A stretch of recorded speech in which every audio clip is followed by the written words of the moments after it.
I still remember being a toddler, so easily startled, my parents playing peekaboo and I freak out. But then all of that changed when I watched the first Pokemon movie and Ash Ketchum turned to stone. I knew in that moment that I had to be better. I had to expect the unexpected. And since that day, I've never been surprised. Until today, that is. Casey Anthony announced that she's going to become an influencer. Yeah, the Casey Anthony. You know, the one that murdered her daughter? Yeah, she has come out of the shadows to become an influencer, and she made a big video about it. And I hate it. I absolutely hate it. I'm not here just to regurgitate what I feel most of you know about the Casey Anthony case. If you don't know what I'm talking about, I highly recommend watching some videos or researching it because it is one of the most deplorable miscarriages of justice since the OJ trial. It is still infuriating. We're sweat to death. Okay. Today is Saturday, March 1st, 2025. This is my first of probably many recordings. Hopefully this is not the first of many videos, Casey. Hopefully this is the last one. Maybe the case just gets reopened spontaneously so justice can finally be served for when you killed your daughter. That'd be hopeful. Also, if you're gonna film a video, can you at least take it off of like this slant? It looks like I'm falling down like a fucking water slide trying to watch this. Got the goddamn audience with the drunk goggles on here trying to see whatever you're yapping about. Like, why would you even film a video when it's like this? All cattywampus and shit. On a series that I'm starting. I am a legal advocate. I am a researcher. I've been in the legal field since 2011. Really? That's a big statement. In the legal field since 2011, eh? What happened in 2011, Casey?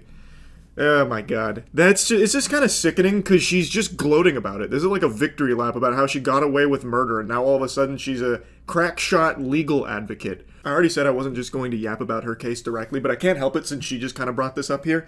She didn't do shit! Her lawyer worked her like a goddamn flesh puppet, like it was a ventriloquism act.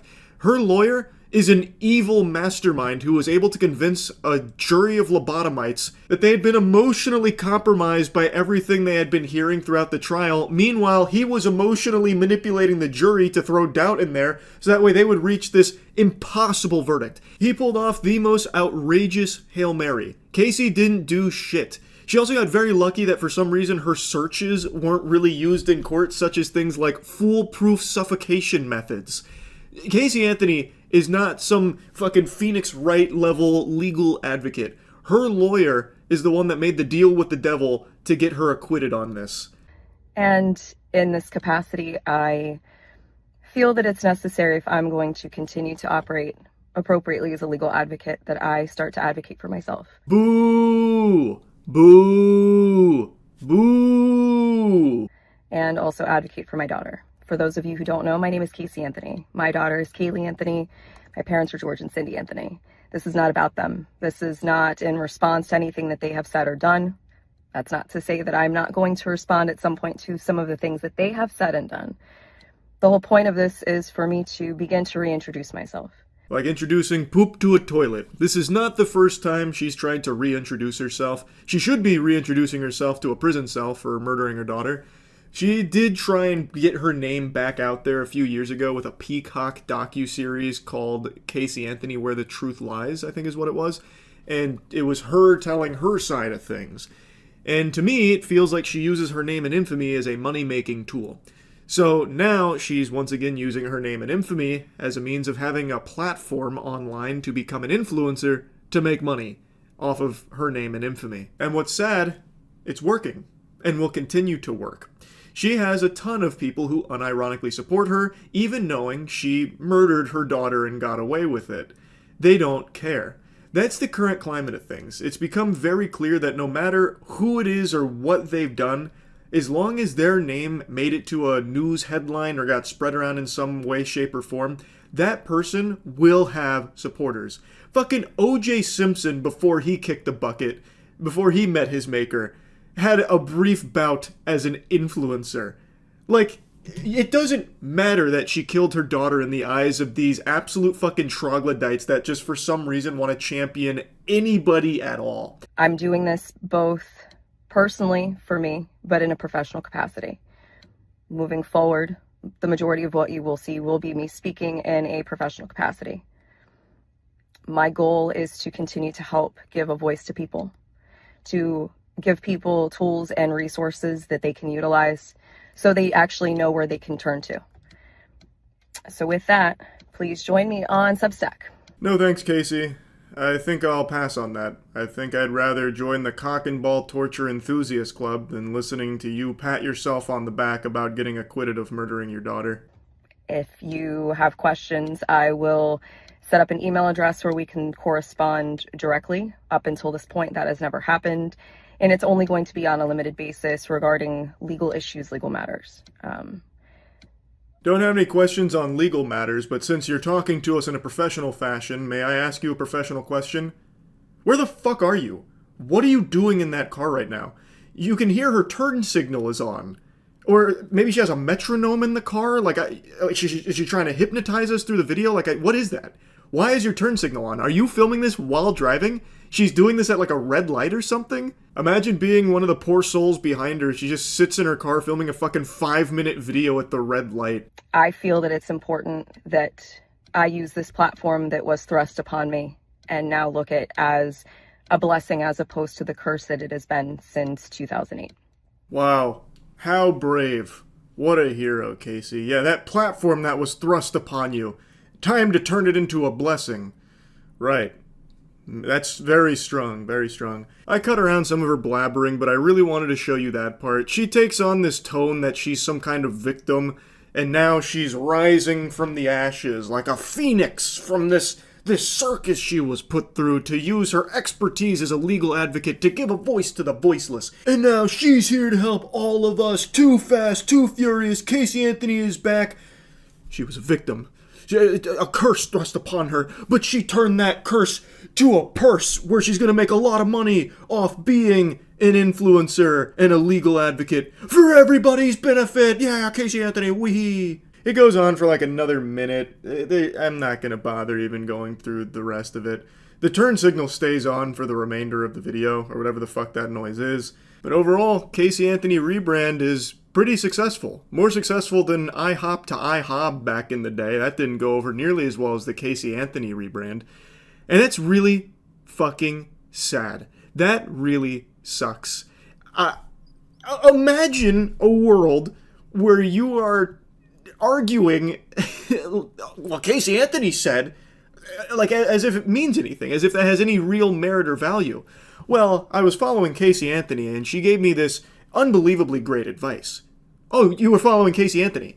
Full stop, that's where I would write you off as an absolute, unstable, unwell lunatic. That you would be taking advice from Casey Anthony.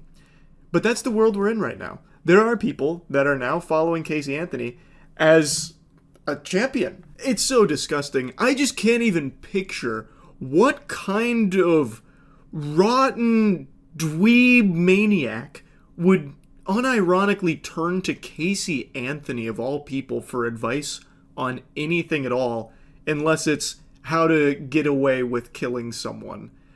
It's just, we've got some wild shit going on here. It's what I think to be a pretty obvious, blatant attempt at just using her name as a means of making money off people who right now, we live in a time where people will follow and support literally anybody and anything, no matter what. So she's trying to capitalize off of that. So I think it absolutely sucks. That's about it. See ya. Garfield likes lasagna. I like to make fun of weirdos. Big whoop. What, you want to sue me for that? What's the charge? Enjoying a meal? A succulent Chinese meal? Point is, I keep my finger on the pulse of wackos and weenies, and I like to shoot spitballs at them. And today, there was a pretty dangerous weirdo that stream sniped a group that was doing some IRL content in the hopes that he would get one of their numbers, and when faced with rejection, he blew a gasket, had a conniption, and it got ballistic quick. So let's go ahead and start with the genesis here, where we were first introduced to this homunculus. It was in the middle of an IRL stream with Senna, Valky, Ray, and Imiru, and then this very interesting gentle sir approached them. Oh, I think 3 years And I came at like 6 in the morning. Yeah. Where is that, Emily? Is that? No way. Yo, can I get a picture with you? Yeah, of course. Okay. Let's get a picture. Wait, but can I rap to you real quick?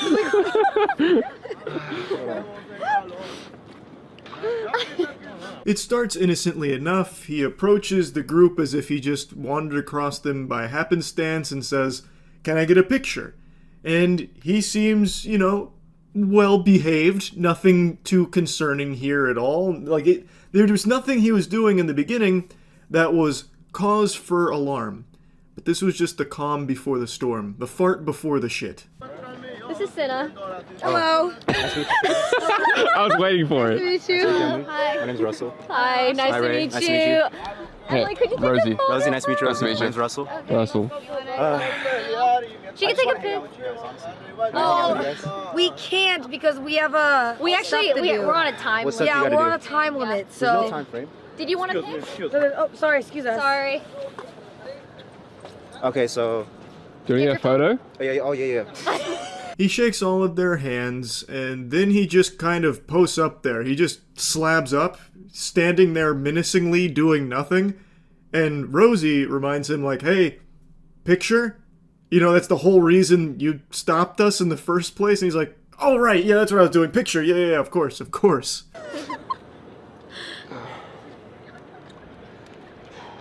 Why do they say rhyme? Because his name's Russell. Did you call me Russell? No, his name is Russell. Oh! She's had a long week. I had a long week. I am running on like 3 hours of sleep. Please forgive me. My brain is actually like lagged. Alright, fuck. Let's take a picture.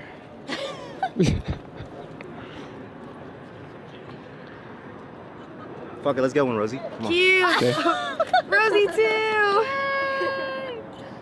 Nice to meet you. Thanks, Russell. Nice to meet you. Have a good one. Good night. Oh, he's so sweet. Russell's a nice guy. This was their first encounter with the raid boss Rizlord, and you can see that they didn't get the heebie-jeebies or anything. They even walked away saying, "Russell is a nice guy." He said his name was Russell, so they were saying he was nice. But they couldn't have known how poorly that statement would age. It's kind of like Jar Jar Binks, where you thought he was just an innocent, goofy thing, but it turns out was actually a Sith Lord the entire time.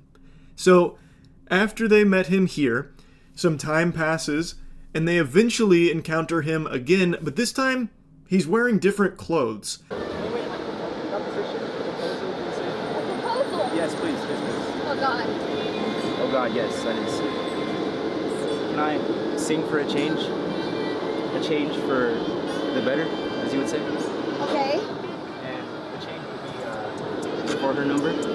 Oh. Oh is right. Stomach churning anti-Riz. Yuck. Ooh, that's rough stuff right there. He said, "Can I sing for a change? A change for the better, as you would say.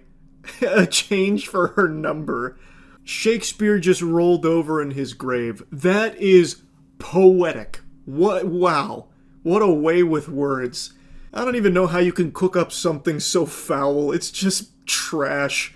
Pardon me, m'ladies. I attend slightly above average sized penis university. I'm on the dean's list. May I interest you in my number? If you'd like it, can I get your number? I don't have a phone. I'm sorry. Wait, put your number in mine. I don't know how to use a phone. I'm sorry. Wait, so I'm gonna keep following her. Huh? I'm gonna keep following her. God, another one. I know. You're gonna have to get in line. There's too many stalkers. That's not how you really Fuck, riz. bro, what the fuck? That's not the riz. What an excellent way of handling rejection. I'm gonna keep following her. No doubt that will work. I'm sure pestering her to put her number in your phone is the optimal play there. Get behind me. Okay. Oh my God. Kendrick, Are we getting churros? Kendrick, add him to the list. So the group is walking away from him. He apparently is in hot pursuit, and he is steaming. At first, it seemed like he tried to, play it off as not that big of a deal, and he, used stalking as somewhat of, a joke, because he was laughing about it. But that fake laughter soon turned to real tears, real anger, and made a real dangerous situation, where he threatened to kill them. I think we're just gonna gonna go. Let's go. Oh, no, we're not.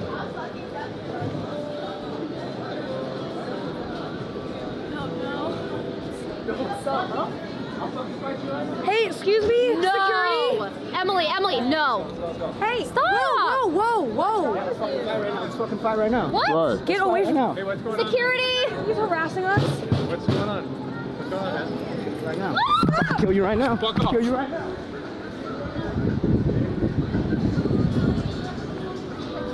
Security, please. Security.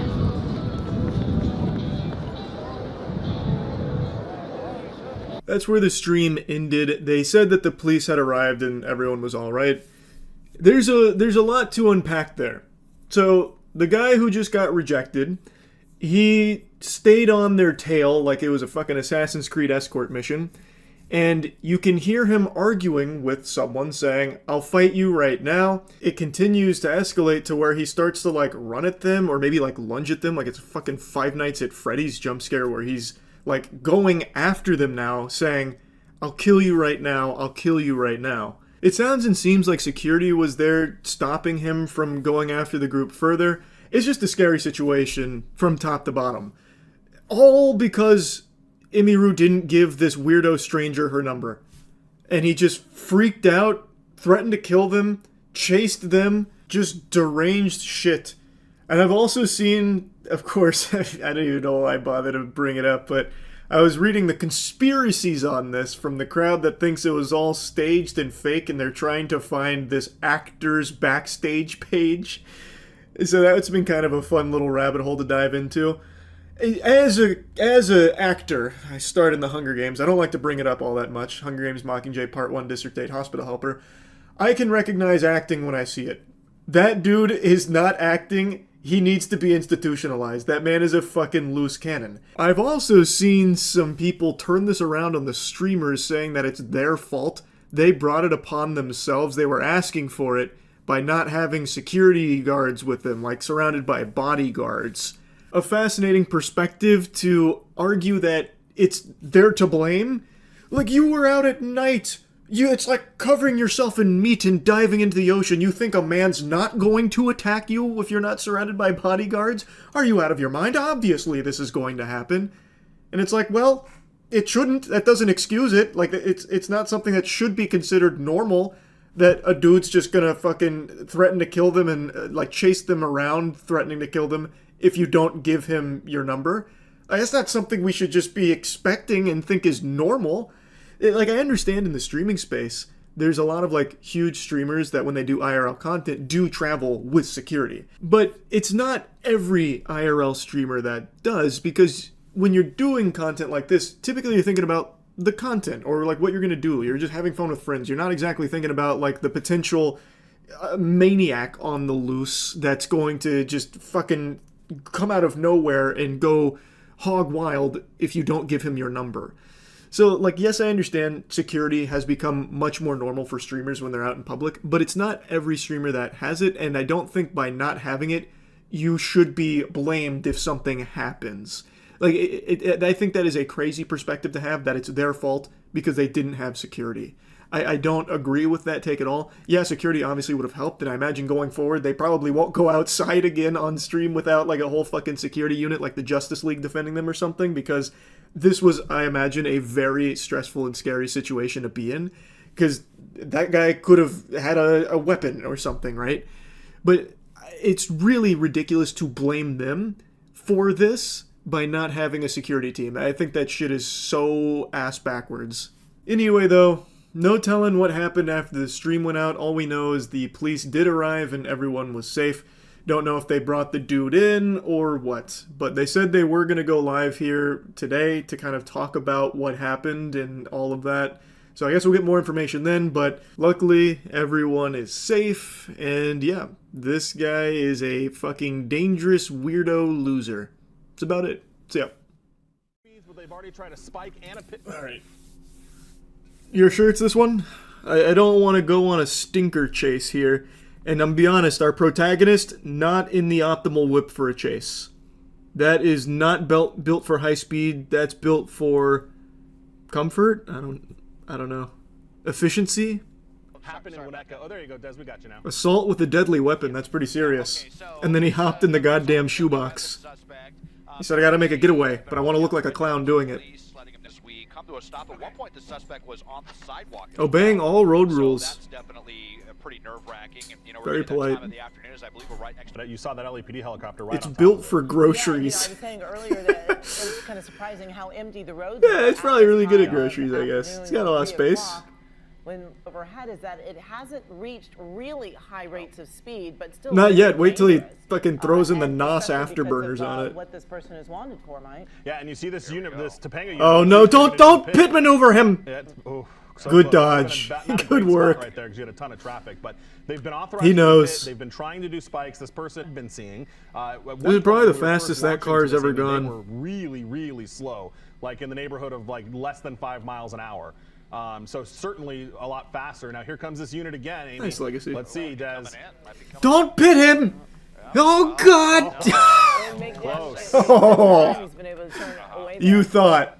But, you know, You really thought. He knows what they're trying to do. Yeah, this guy knows. Made that turn to avoid He's it. played Need for Speed. I mean, you know, the units are right there, and they've got him. Chose the from wrong here car as from the well, garage, so, but you know, very little hope of his heart's in the right place for the getting away chase. at this point, and he's just kind of, Man, he's a little he's bit too treating this smart. like he's racing at fucking Talladega right now. He just keeps hitting these turns, Definitely being pretty just aggressive doing the with this. We haven't loops. seen this kind of aggressive Oh attack. god, he's out of places to. Oh! Trying to come in again, but Ooh, Another so turn. close. And little fender bender. yeah, and you know what? It's kind But of he avoided the surprising, too, pit. because this unit doesn't have that enough time. So definitely. Yeah, he's just gonna keep hitting the same turns.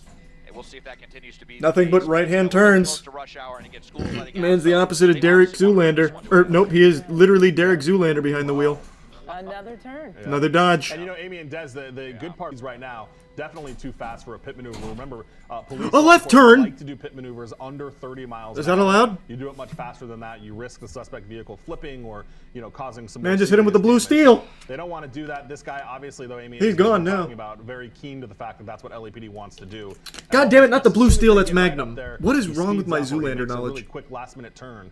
As far as I know, there's only one person in. Des, I don't know if you've heard any different. Well, he's gonna pick I up a believe few more this is only people. One person. And remember, this is an incident that we believe That'd be pretty stemmed cool if from he did. something that happened very recently. This isn't a situation where they kind of Imagine license joining a plate and chase now they're after the mid-pursuit. person. Like It your sounds buddy like just this was slabs a up, he fresh scoots in alleged sideways assault like, with a get deadly in! weapon, which And then we all of a believe sudden you're was just at in the middle of the night that chase. person may have. So himself through those two cars right there. Luckily, Mike, we haven't seen any collisions or any. Oh god, he's lurking Here again! we go again. yeah, no. The shark's 50 in the miles an water hour, and he that's kind of, smells cum. That's a little bit of a high speed there for a pit attempt. So Oh. I'm actually going to try to do it or just trying to get him. Oh, another right turn, we're safe. No damage that we know of. It doesn't look. This guy's just going right through the intersection. He's playing a game of Frogger. Ridiculous. Just determined It's- to come he's right doing it! really, really close Nice. right there. Westbound on Parthenia. I think he's got the window down right now. We can see if we get a Hey, wave at me. shot of the suspect while and the window Nope. goes right Okay. back up right as I double in. So That we're watching right now, probably some of the fastest driving that we've seen there. Oh, they're See back! that black and white, that cruiser right back up there again. behind them. Uh-oh. And now they're up into a busy. It's round two. He almost knew like he was getting Oh. opposite lanes of traffic, right? Yeah. Jeez. A close shave. Everybody else out there on the road. I heard the what I believe. Okay, come Uh-oh. on, see if they're gonna have an opportunity. He's out of right turns to make. Place for a This pit. pit's going through! He's trying! So close, and Oh. it's just crazy how He's pretty trying to it is. squeeze away. Oh no! He couldn't find another right-hand turn to make. Really good, and let's see if this is going to bring it Jinkies. to an end. Amazingly, didn't hit any innocent vehicles. You can't box in the So, box. may have done some damage to the cruiser. And let's see if after all the attitude he gave, It's empty! officers, It was a drone! They're out with their guns drawn, lethal and less lethal. Imagine. And hopefully that, shook some sense into this suspect, and we're gonna bring this silliness to an end. Yeah, you can see that officer down there on the right-hand side there. How does this go on for another 37 minutes? What? Do they just stand in the like a standoff for this long? If that's the case, they suspect that. They also suspect that He's throwing that bitch in reverse. now the vehicle He said, "No, I don't think I will." So, just, and after such a great No, he can't catch him. so many false starts and spinning the vehicle around like that. Now he's getting into reverse, and what are they going to do right now?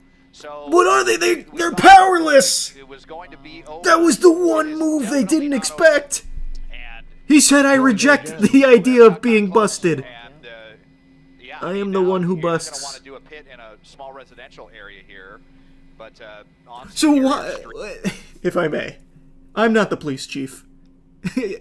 God bless. Being the police chief in LA sounds like a fate worse than death. He was here for like 5 minutes. You're telling me one of like the 3 officers here wouldn't just pull up behind him to box him in? Isn't that like standard protocol? What were they worried about? Like this thing, like that's barely more than like a Tonka toy. Like it's not gonna cause like crazy damage. Like whoever was here, like on the end, just wanted to be part of the team.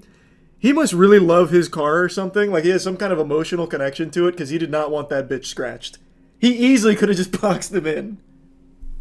Crossfire mainly, but yeah, kind of dumb. Well, we've seen so many chases, probably close to 100 chases by now.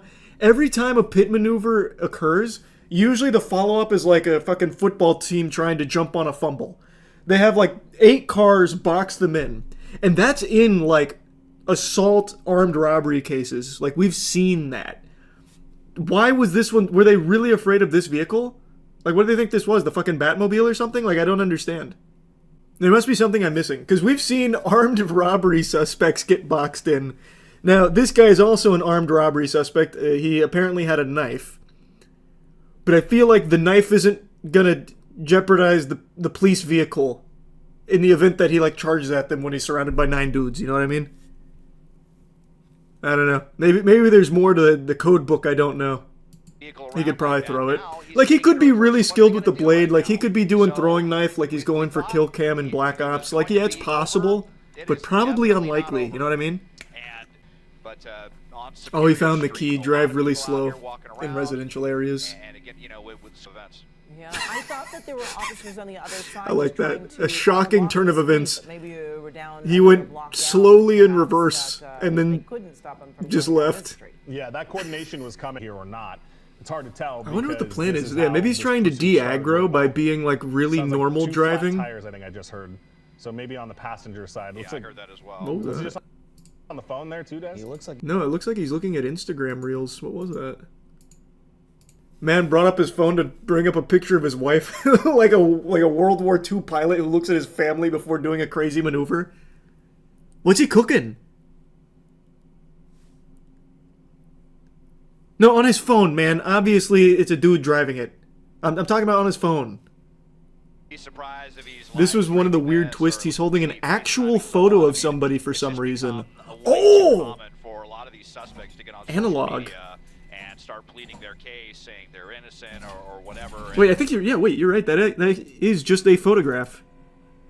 Just a fucking Kodak moment printed photo. Yeah, you're right. I wonder what it all means. Oh, now the suspect may be, kind of using that to their advantage right now, but was definitely on the phone.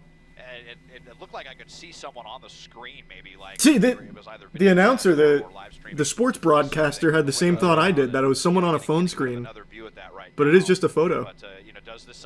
Just kidding. We're still going. As we're on Maria here. That was a beautiful pit maneuver. Glad they replayed that on the Jumbotron. and we're just showing our viewers there. Oh God, it's to it! No! Did before finally coming to a. Oh, what's going on here? That was the saddest pit maneuver I've ever seen. That was unauthorized. What? Look at this. This is so dainty. Showing our viewers there all the different maneuvers this driver did before finally Nice. coming to a. Is where they can, but it's just so residential in the middle of the day. Here comes another one. Yeah. No, he changed his mind. He changed his they really mind. want it. Imagine the cop crashes into one of the parked vehicles, too focused on the pit maneuver. This guy wins just by driving normally. Well, not normally anymore, but up until then. Definitely crazy on Mason Street, kind of a medium-sized street right here.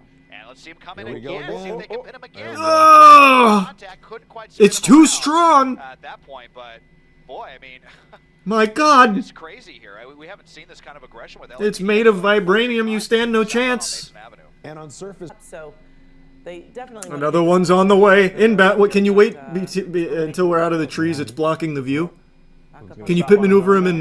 You can see, Oh God!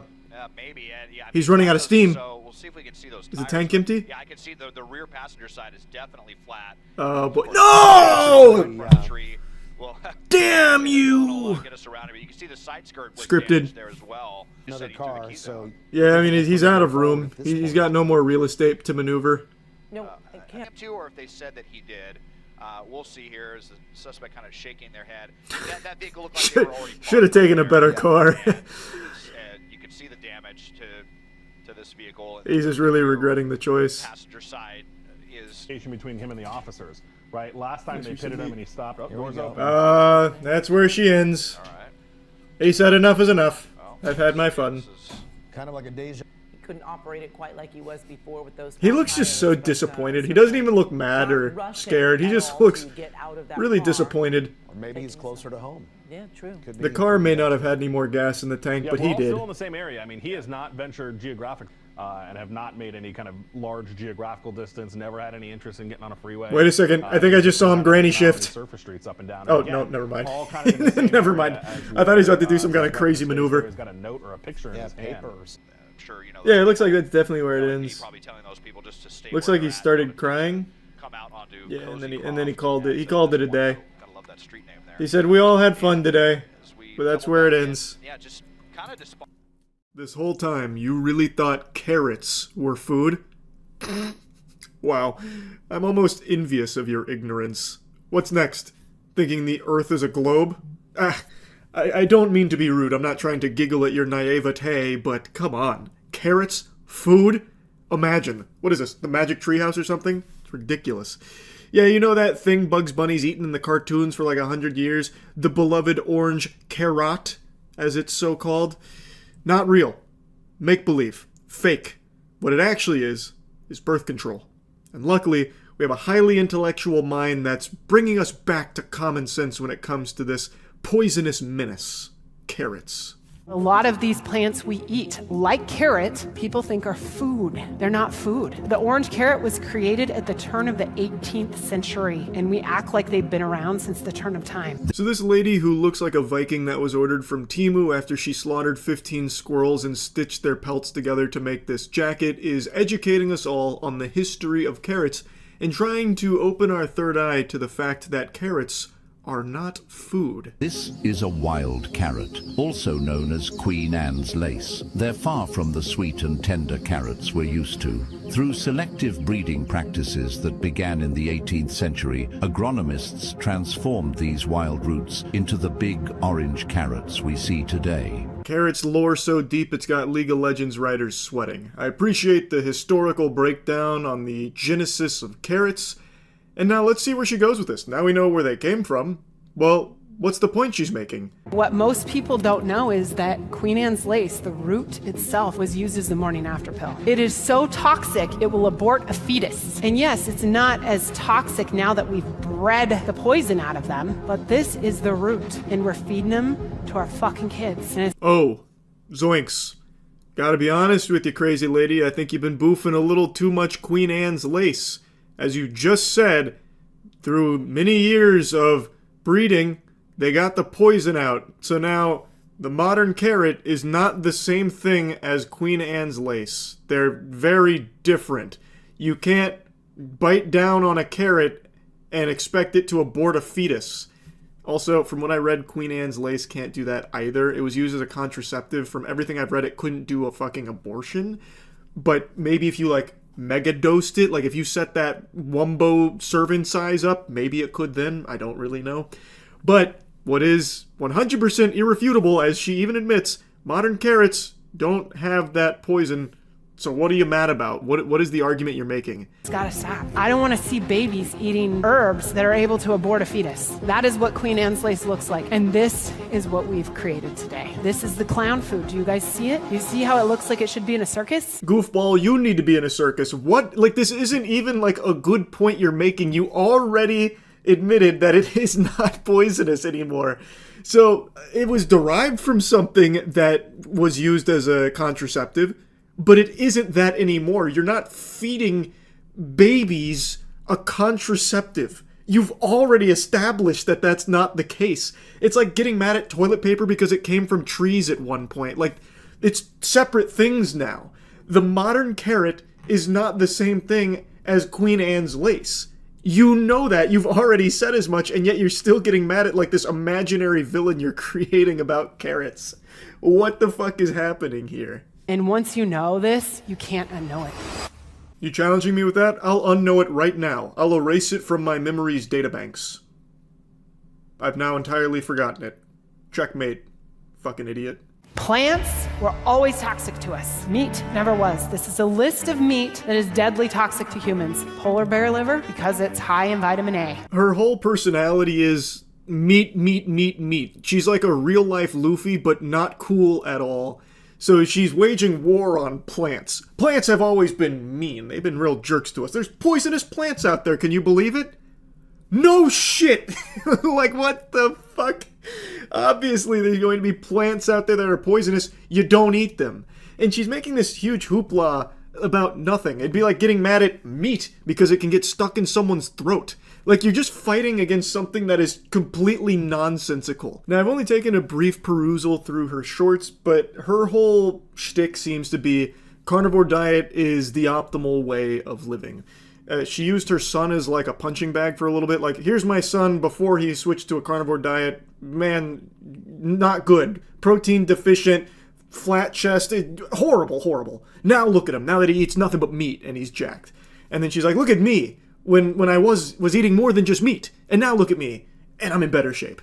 So her whole thing is like meat every day, all the time, just constantly indulging in meat. Fuck plants, fuck anything that's not meat. That's her whole thing. And I know carnivore diets have blown up in popularity recently, but it's become like a full-blown religious movement. I don't care if you're on the carnivore diet, go for it. A lot of people see a lot of good benefits from it. But her seminars have me giggling with the way she tries to encourage people to get it, and the way that she's like talking about plants as if she's some kind of, you know, being that achieved nirvana by seeing the truth of plants. It's very silly. I also have seen her taking shots at like vegans, like at least a little bit.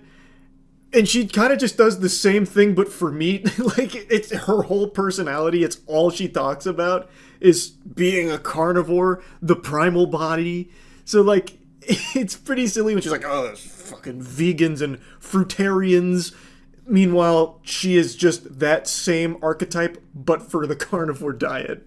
Too much vitamin A will kill us. Raw shark, because it's high in urea. We've got the pufferfish, it's a neurotoxin, and the Nemora jellyfish. I don't think humans spent much time trying to hunt those guys. These are the only meats that are toxic to us. We can eat anything else. You want a lizard? Go for it. You want a chipmunk? Go for it. You can eat any kind of thing that moves. Yeah, sure, you can to a certain extent if you know what you're doing. Different meats have to be prepared in different ways. You couldn't just go out there and just start eating any fucking meat that you find. The same way you can't go out there and just eat any plant that you find either. It's a complete moot point. The meats you're going to be eating are the meats that you're going to the store and getting. She does not look like someone who's going out there hunting and gathering, no matter how much her hairstyle tries to convince you otherwise. She is probably going out there and just buying meat from the supermarket. And guess what? A lot of that meat is also modified the same way the plant food she hates so much is. When you're buying meat from the store, a lot of times you're getting meat that is pumped full of antibiotics, growth hormone, all kinds of things that lead to it being modified, albeit in a different way, but it's not like it's some drastic difference between meat and plant food in terms of like what's real food. But plants, more than 700 species of plants in the United States and Canada alone are deadly toxic. Oh no! I had no idea! Wow! That's a powerful mic drop right there. 700 plants are toxic? Who would have thought, you know? Just when you thought it was safe to go outside. All these plants jumping in your mouth, forcing you to eat them. Goodness gracious. Heavens to Betsy. Like, she's making a mountain out of a molehill. You know what else is real bad for you? If you get a piece of a bone stuck in your throat and it fucking cuts up your esophagus, or, you know, you choke to death on it. Oh no! Should we be afraid of meat too because of the bone? Like, I'm not her dad. She can have whatever diet she wants. If she wants to eat nothing but raw pork testicles forever, all power to her. It's just her little seminar she gives on carrots being fake clown food, birth control, and plants are toxic. Like, the only thing not toxic is meat. That's the only thing you can trust. It's just so silly. I had to just talk about it a little bit. Matt sent me to this earlier, and we were just goofing around about it, so I just wanted to talk on it. That's it. See ya. Have you even heard of Electric State? I'm yawning because I just finished watching it. I imagine you haven't heard of Electric State, but you probably have heard of $320 million. What if I told you that was the budget for this film? It's diabolical to be spending $320 million on a movie that has less hype than Big Chungus right now. The only reason I even heard any peeps about this film is because a lot of people mentioned this absurd budget, and also that it's just not a good movie either. It has like a 17% on Rotten Tomatoes, with most critics getting their weenies out and spit roasting it. Now, I finished it, so I'll give you a review on it, but I have, like multiple times now, ranted and raved about how preposterous these budgets have become for movies that don't warrant it whatsoever. Like Borderlands, for example. And this has to be a scam, right? There has to be some kind of like dirty dealings, money laundering, something. Because after watching this, I truly cannot understand where this money went. Chris Pratt is in it, so maybe he took like a fourth of the budget just to have him in it. I have no idea, but if I was an accountant working for Netflix right now, you might find me trying to drown myself in the bathtub, because this is just outrageous. Like, this is, it's criminal. $320 million for a stinker of this caliber. It doesn't make sense. Like, the numbers don't add up. It's directed by Joe and Anthony Russo of Marvel fame, and I think maybe Netflix thought they were going to get their own Avengers movie, but what they got instead was the Ass-Vengers here. Not the most creative of insults, but this movie has sapped my neurons right now. They're not firing on all cylinders. Now, I learned from Stream that Electric State is actually based on a graphic novel. I don't know how expensive it was to get the rights to do that, but by far the best part about this movie is the robot design.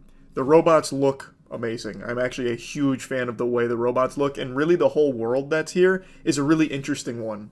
If only it told an interesting story.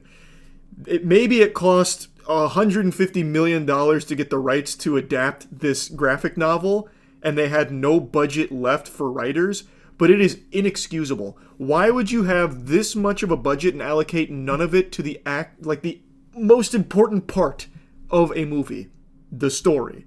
Giving the viewer a reason to get invested and care. Because there is none of that here at all. It is so flat. It is a slog to get through.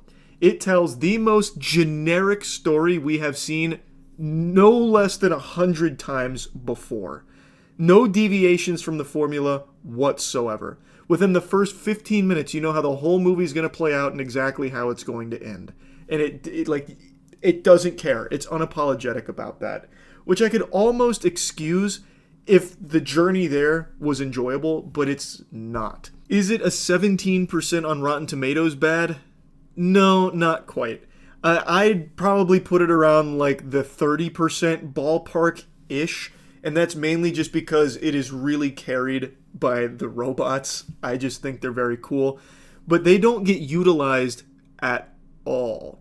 They have like your really generic monologues about, well, we're alive and we want to be treated as if we're alive. And of course that's like the central conflict, because after a war that broke out between humans and robots, there was a treaty that was signed that was really not in favor of the robots. And now the world is in a post-war state where everyone's basically got, if any of you have seen this movie with Bruce Willis, surrogates, where they jack in and they're jacked into a robot. Except they don't look like humans. It is just a robot that they control remotely, while their human counterpart just kind of rots away, gets fat and yucky and gross.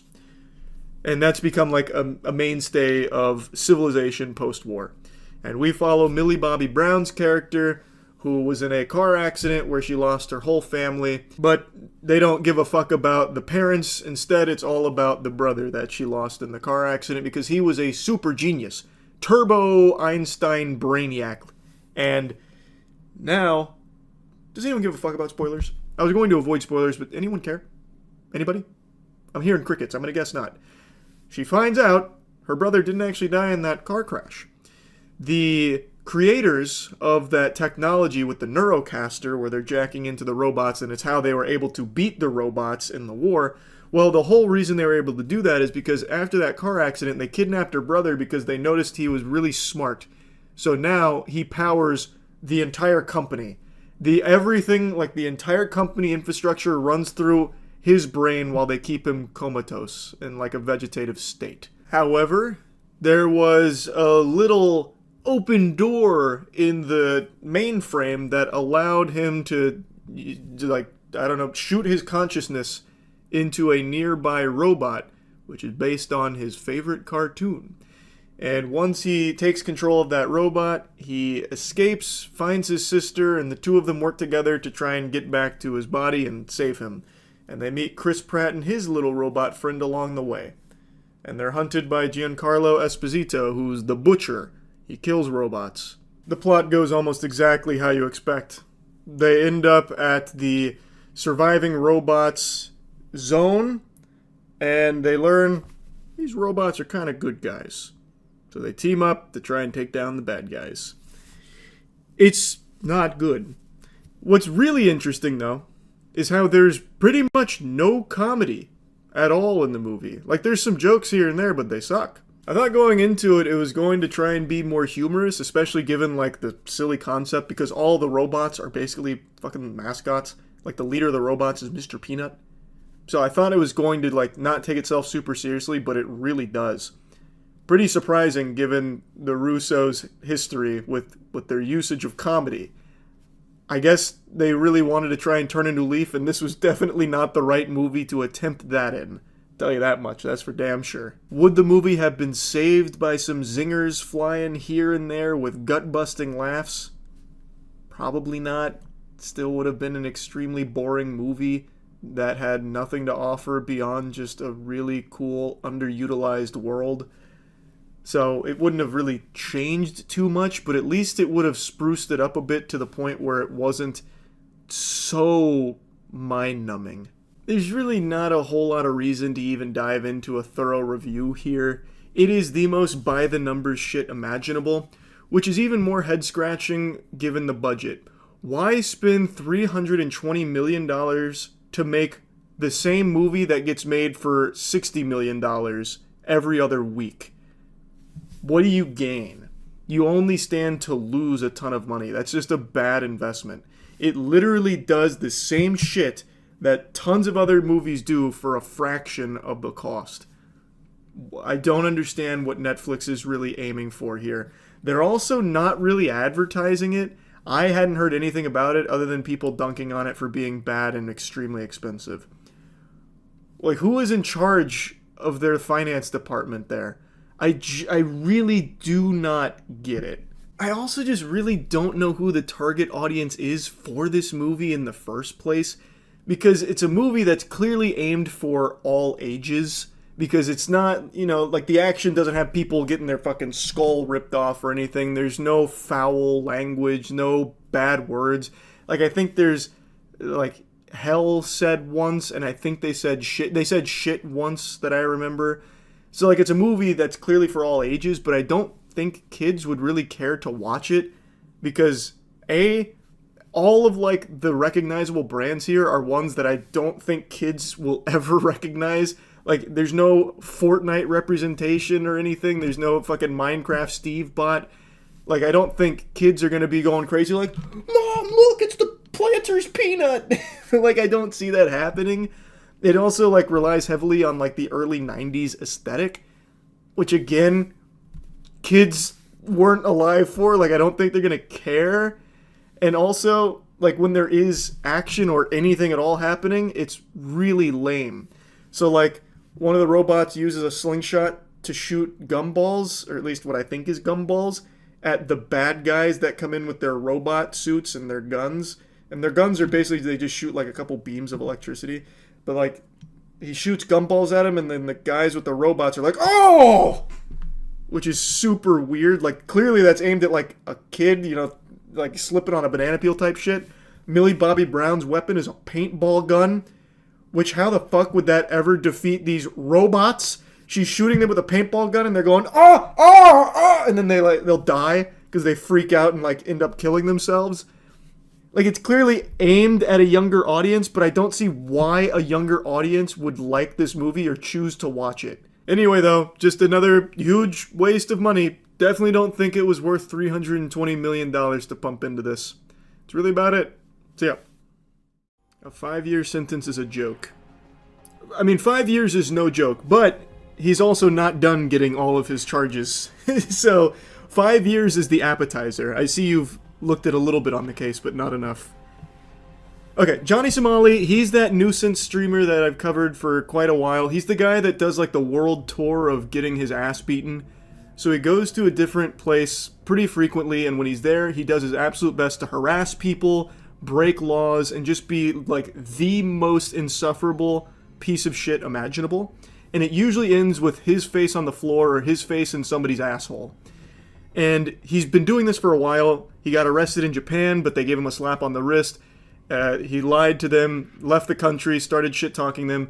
He's been everywhere. But what's most important is he went to Korea, and he started doing the same shit. Well, Koreans, they didn't take it lightly. They even had like a UAV on this guy where they tracked him in order to find him so they could continue to beat his ass so he would not know a minute of peace. It was beautiful. It was an amazing thing. And he got charged with some very serious stuff. And he just went to his first trial today. And it went really, really bad for him. So, according to Atozi, who went there, and not just Atozi, there's others that are there, kind of just to like see how it all goes and also just relish in the justice that he's finally about to be faced with.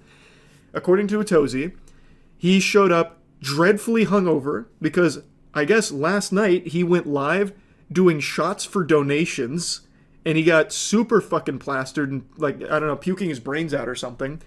Then he went to trial, was extremely late, and he went there with a huge smile on his face, got hit with very serious charges carrying many years of prison time, and then the reality swept in. And then there was no smiles left. And this isn't even all of his charges. Today was only some of his charges, and he's already looking at least 5 to 10. He pled guilty as well. So it's not looking really good for the Wonder Boy, Johnny Somali. Oh, another thing is, he was wearing a hat, and many times he was told to take it off. He would take off the hat and then put it back on and get told to do it, like, take it off again. So he was just being extremely disrespectful in the court, apparently. So everything that could go wrong did go wrong. He couldn't even pretend to be likable for a court appearance. He also didn't have a suit, so he had to borrow a suit that was like 12 sizes too big. It's comical. It's like me wearing my 6'5" dad's suit. He said this is basically what he looked like in that suit.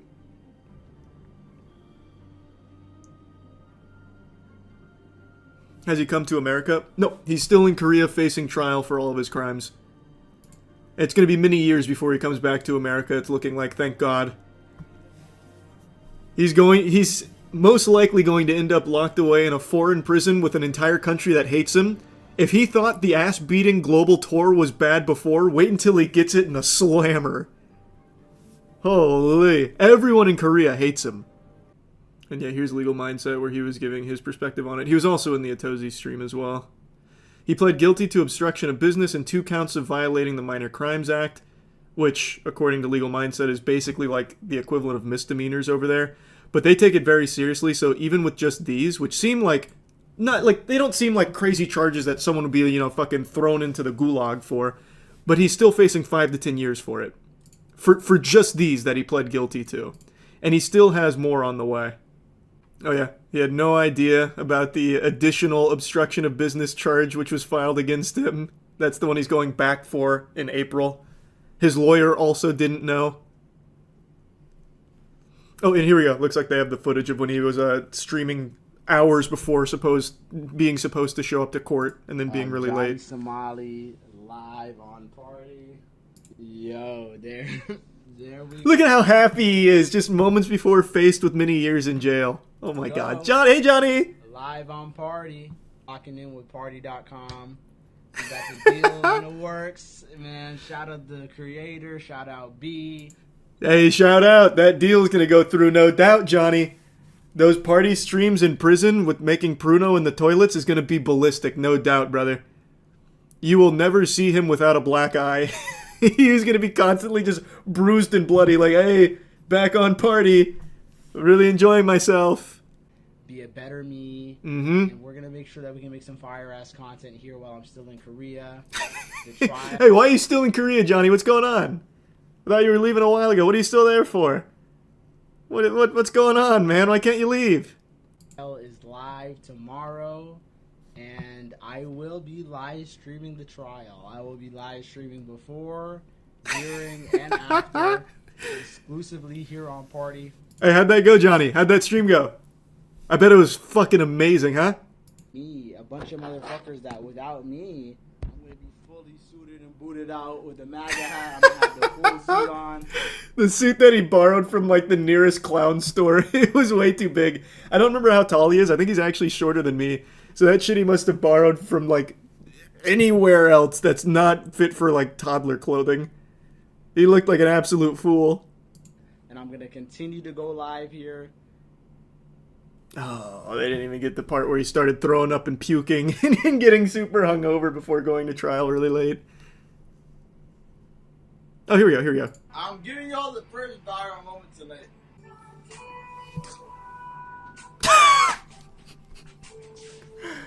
He's ready for trial. Let's go, Johnny.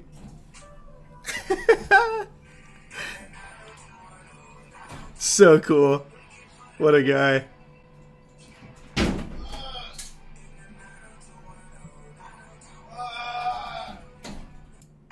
God damn, I just threw up everywhere. That's how you know I'm not scamming. I'm not scamming. That's how you know I'm not scamming. Oh, what a fucking hero.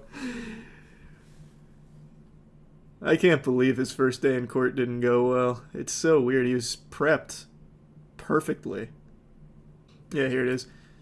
So just the obstruction of business can carry a maximum penalty of 5 years in jail. It's possible he ends up being sentenced to 10 years behind bars, depending on how the trial plays out. And again, that's not all the charges yet. That's just the current charges that he was facing today. Pled guilty to. Oh, it's so good. He's also been accused of violating anti-terrorism laws, threatening to sexually assault female streamers, drug use, AI deepfakes, violating Railroad Act, even spreading North Korean propaganda. He's not facing any of these, to my knowledge, yet. Korea has a 90% conviction rate, don't they? Here, you know what? He explains it better than I ever could. But, yes, kind of, here. Yeah, they were pretty shocked. Oh, okay. So that was a separate charge. Was that the charge that he was showing? And the new obstruction. Oh, the newest obstruction charge. Okay, yeah. So there's another charge as well that's coming against him about the deepfake stuff that he accidentally leaked on his stream last night. Nice. As we've been covering, I mean, he's been playing his cards in the worst way possible the whole time, from start to finish. You just don't understand his strategy. You see, Johnny Somali's 10 steps ahead of us. He's the drunken master.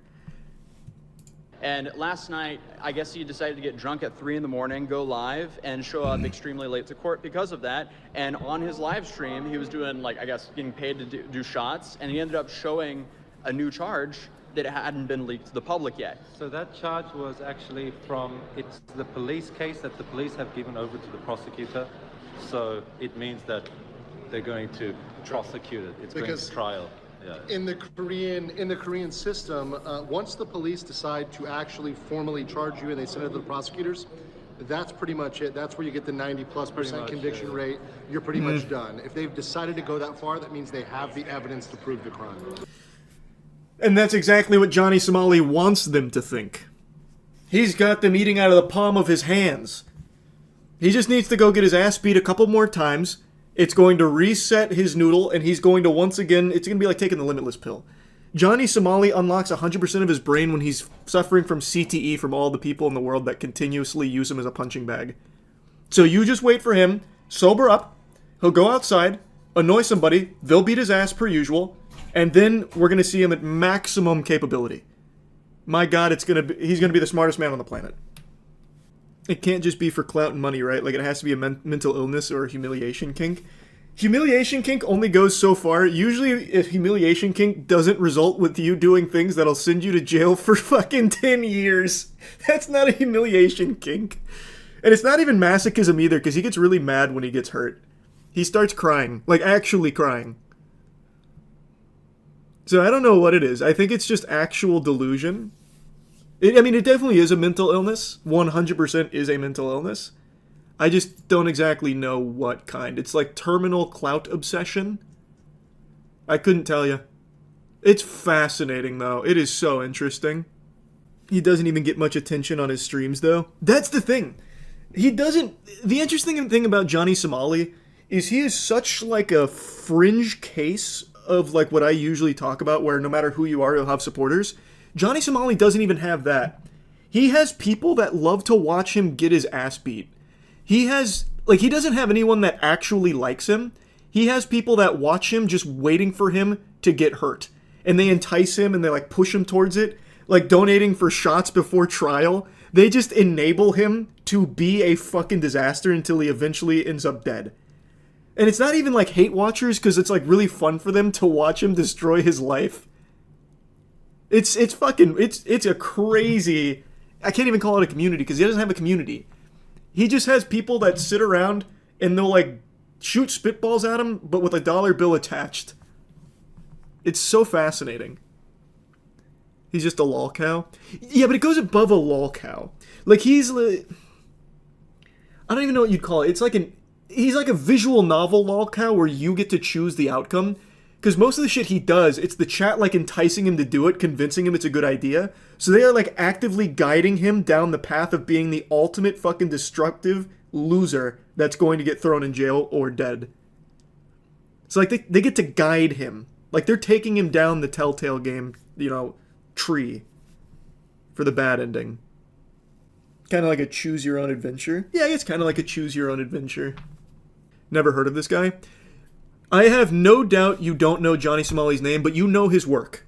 You probably just don't recognize him with his eyes open. Usually he's concussed on the ground after getting beaten on stream. I'm confident you've seen his many highlights of just getting pummeled in public. He is internationally hated. He is. He is internationally hated. He is like a unifying force across the planet. Just this scourge that when he enters your country, everyone's united looking for him so they can beat him up. Like, I wasn't kidding. In Korea, they actually set up, like, UAV is the wrong word. And geoguesser is definitely not the right way of describing it. But they set up something so they could track him, tell each other, so they could go and attack him. Because he is just that hated. He is that bad of a person. He is that much of a menace. Who are his role models, man? I don't know, a Wobbuffet with the amount of times he just gets hit? I couldn't tell you. I don't know who his role models are.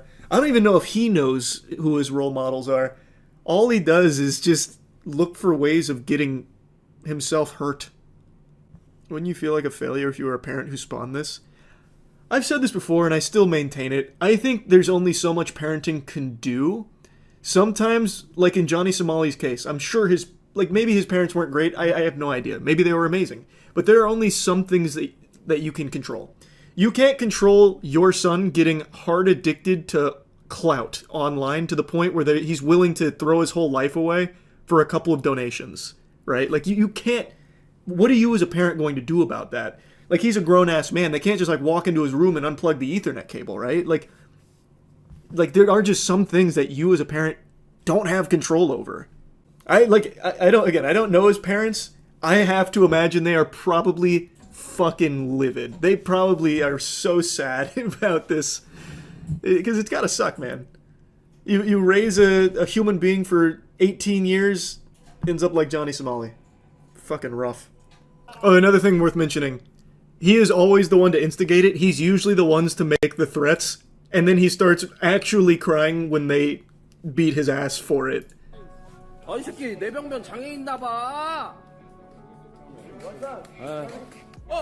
it is. Oh, yeah. I see how you censored it. So you can see the start. He came at him with, like, the fucking flying front kick. And then Johnny's, like, running away. It's so good. Then they chase him down. Up 2, but he's most likely going to get 1 to 5. I don't know, man.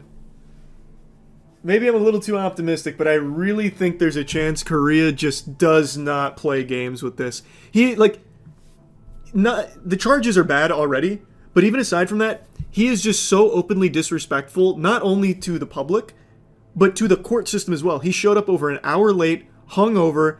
He kept putting on his hat when he was told repeatedly not to. Like, I feel like they're not gonna go easy on him. It's, again, maybe I'm just, huffing the hopium, but I just have a feeling. That would be the best thing they could do, because that would finally maybe start to be a deterrent to these IRL nuisance streamers. Do I care about how you spend your own money?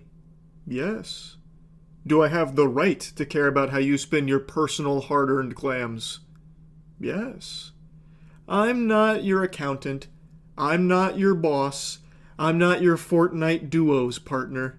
But I am your friend.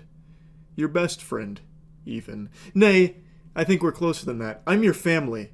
Scratch that. I'm you. And as you, I know what's best for yourself.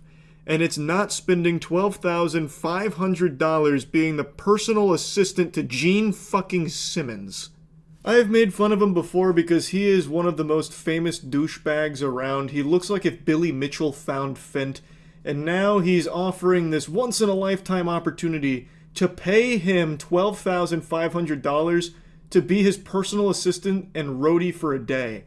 What an extraordinary honor. You get to follow around this washed-up octogenarian, changing his diapers while having him scream, spitting in your face, demanding that you bring him another cup of Voss water. Whoopee. What a privilege. I'm getting my wallet out right now, Gene. He's doing this to kick off his exhilarating spring US tour with his solo band and offering a unforgettable fan experience for $12,495, available to one big spender per concert date. I can't believe there's even an opening to be his personal assistant. I imagine people climb all over themselves to work with Gene Simmons. His previous assistants probably all got institutionalized from having to work with someone so notoriously miserable to be around. But honestly, with value like this, he's giving it away at that price. You get to carry his amps and brew his coffees just the way he likes them, no doubt. Anything shy of that, and he'll probably come to your house and kick your dog. It's called the ultimate Gene Simmons experience. And who doesn't want that? That's up there with like a cock and ball torture experience, and everybody loves that. This is something big. You get to be a roadie for a day, meaning you'll get to load gear into the venue, set up the stage, help oversee sound check, and even get introduced by Simmons during the show, so thousands of people will know you've emptied your bank account. Actually a dream come true for lobotomites. You get to be called out and humiliated in front of the entire venue. He is literally going to call you out saying, "And this is all made possible thanks to this dweeb who just paid me $12,000, carried up my amps, brewed my coffee, and is now just sitting over there working not only for free, but paying to work. Give it up for this absolute dork. Yeah. Like, how cool is that? Huh? I mean, are you sold yet? Because I know I am. Credit where credit's due. This waste of money super scam is not the standard crypto meme coin rug pull. So, I'll tip my fedora to you on that one, Gene. Your quirkiness has come up with a really creative way of hosing suckers for some cash here for sure. Now, if you want to spend cash on something worthwhile, you can get the Hysteria line of clothing from moistglobal.com. It just came out. Check it out. This was not supposed to be like an advertisement slot here, but it just felt so natural since I just gave him like the whole full-blown fucking salute there. But anyway, back to the package here, because that's what we all want to know. I have $12,500 lying around, burning a hole in my pocket. I was thinking about flushing it down my shitter. Is there any better use of it? Well, yes. Not only do you get to brew his coffees, carry his equipment, and work for him by paying him, brother, you get to be a rock star. At least that's what Simmons says in an Instagram post. Nothing says getting up there and being a rock star quite like brewing this dude's coffee and being his little fucking errand boy for a whole day. Now, of course, there are other perks. You're not just going there and working. No, it's fun. Who doesn't love huffing farts out of Gene Simmons' butthole while paying $12,495 to do so? You get some super cool goodies to take home at the end of the day, such as a bass guitar that Simmons, at one point or another, used during a Kiss rehearsal. What the fuck? Going to his official website to dive deeper into this blessing, I found this wonderful picture that he uses to advertise it for the ultimate Gene Simmons experience, and it goes so hard. That looks ballistic there. The Photoshop is immaculate. The rough edges there, I think there's a good chance Gene Simmons might have done this himself. Maybe he strangled the life out of his graphics guy because he didn't like the way he looked at him, so then he was forced to do it all by himself. Who knows, but he crushed it. Now, looking at the perks here, you'll notice it's a laundry list of really cool things. You're basically getting the one piece of Gene Simmons memorabilia.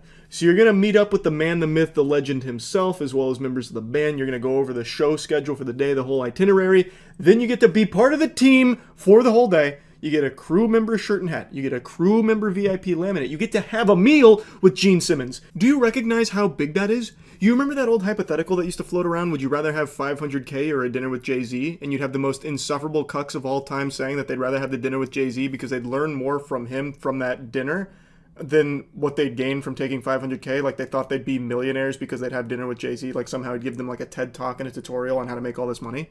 Well, you get to live that fantasy with Gene Simmons. Then, of course, we get into what we already discussed with basically just working for them. Then he gets to bring you on stage and introduce you so everyone can throw tomatoes at you for being such a fucking idiot. Then you also get a set list signed by Gene Simmons himself. You get to take photos throughout the whole experience. You can even bring a guest. You can bring one of your friends. Though, I imagine you probably don't have many of those if you're spending $12,000 on a Gene Simmons day. And you even get to bring 4 items for Gene to sign. Your fucking fleshlights, whatever else. He'll sign them. And of course, you get that super duper special base that I just mentioned a moment ago. Now, he does have a more financially viable option for all the brokies out there that can't afford $12,500 to give over to Gene Simmons for absolutely fucking nothing. He has a $6,500 option. What a saint. Check this one out. $6,500, you get to meet Gene Simmons. That is a steal. I cannot believe he's going to meet you for less than $10,000. Unbelievable generosity here from Gene. And of course, you get to take home a Gene Simmons base. He will even sign and personalize the base case. 4 items of your choice. You get to take photos and videos. And guess what? When you meet him, you're going to find out that Gene Simmons... Gene Simmons... purely accidental, but a pretty cool nickname. Gene, if you want to use it, I'll let you have that nickname for only $12,000. You get to meet Gene Simmons. You'll get to meet him, yes, but you will also find that he is very down-to-earth, funny, and knowledgeable on almost any subject. He is knowledgeable on almost anything. Quiz him. Geography, he'll nail it. He can point to anything on the map. No matter what it is. Atlantis, he'll point to it on a fucking map. He knows exactly where it is. Ask him about chemical bonds.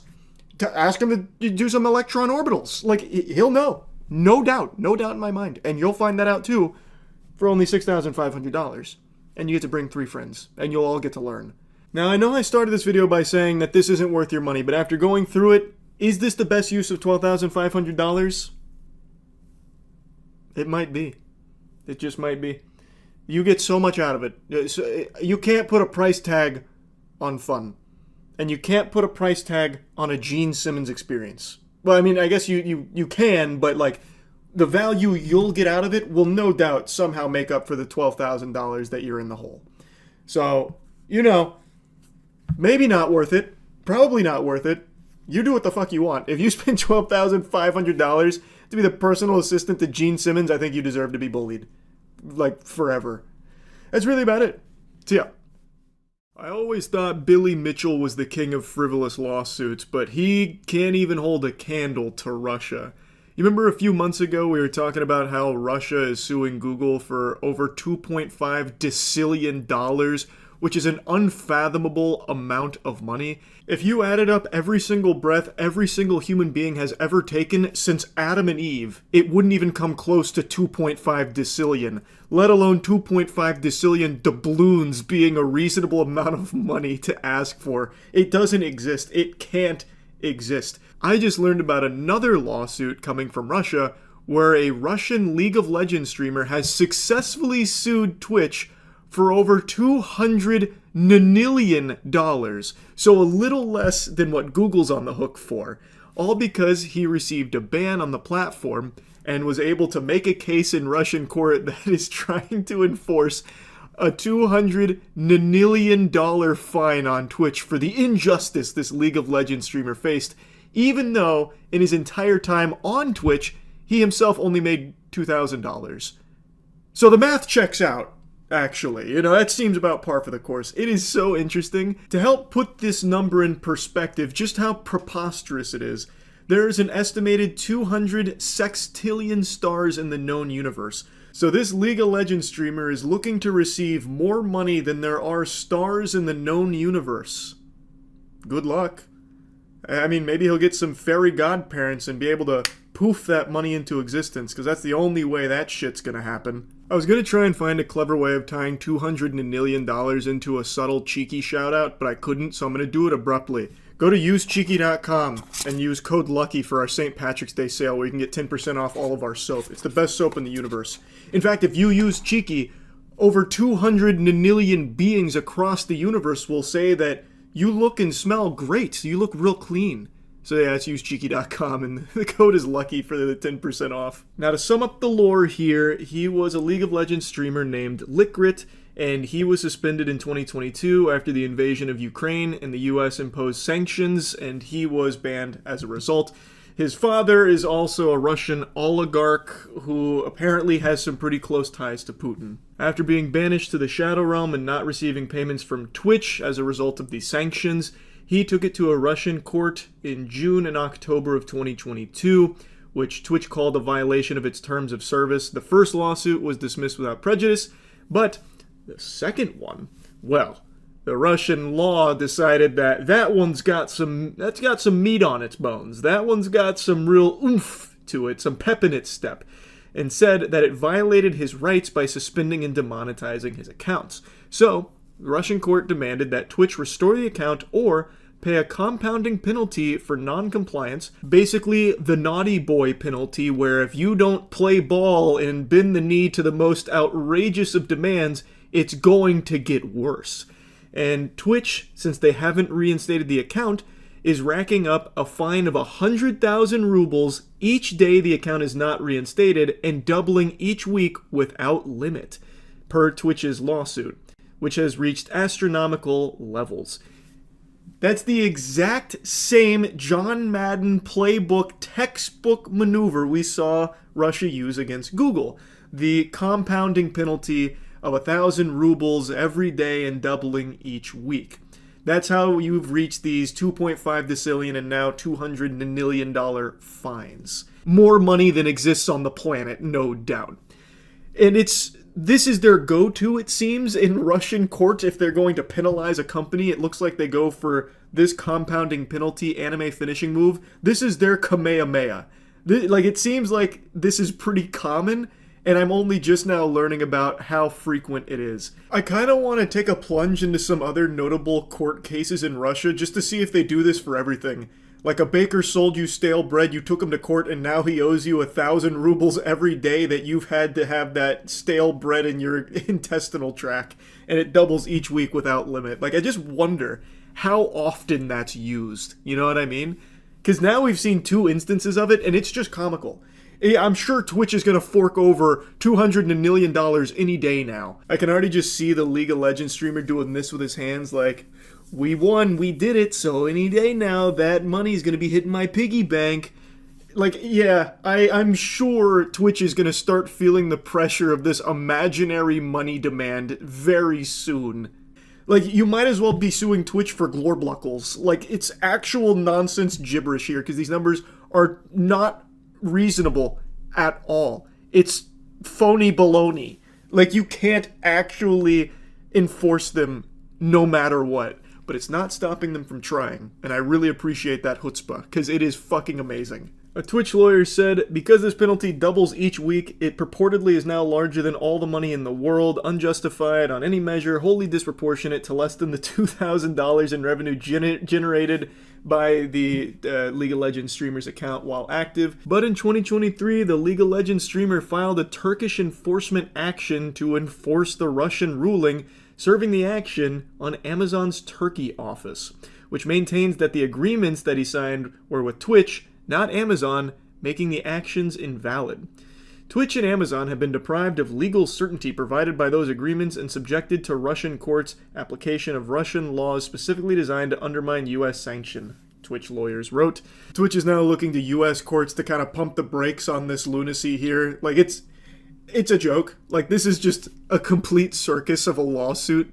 I don't think there's any reasonable person on the planet that would read this case and be like, nope, League of Legends streamer is 100% in the right here. He is owed $200 million for the suspension. Now, from what I can see, he wasn't suspended due to, like, bad behavior. He didn't do anything naughty. Like, he didn't, you know, bring his sack out on stream and get rambunctious or anything. It truly was the result of those sanctions that went into place that prevented them from being able to send out payments to Russian streamers. And I'm not normally one to defend Twitch, but what the fuck were they supposed to do there?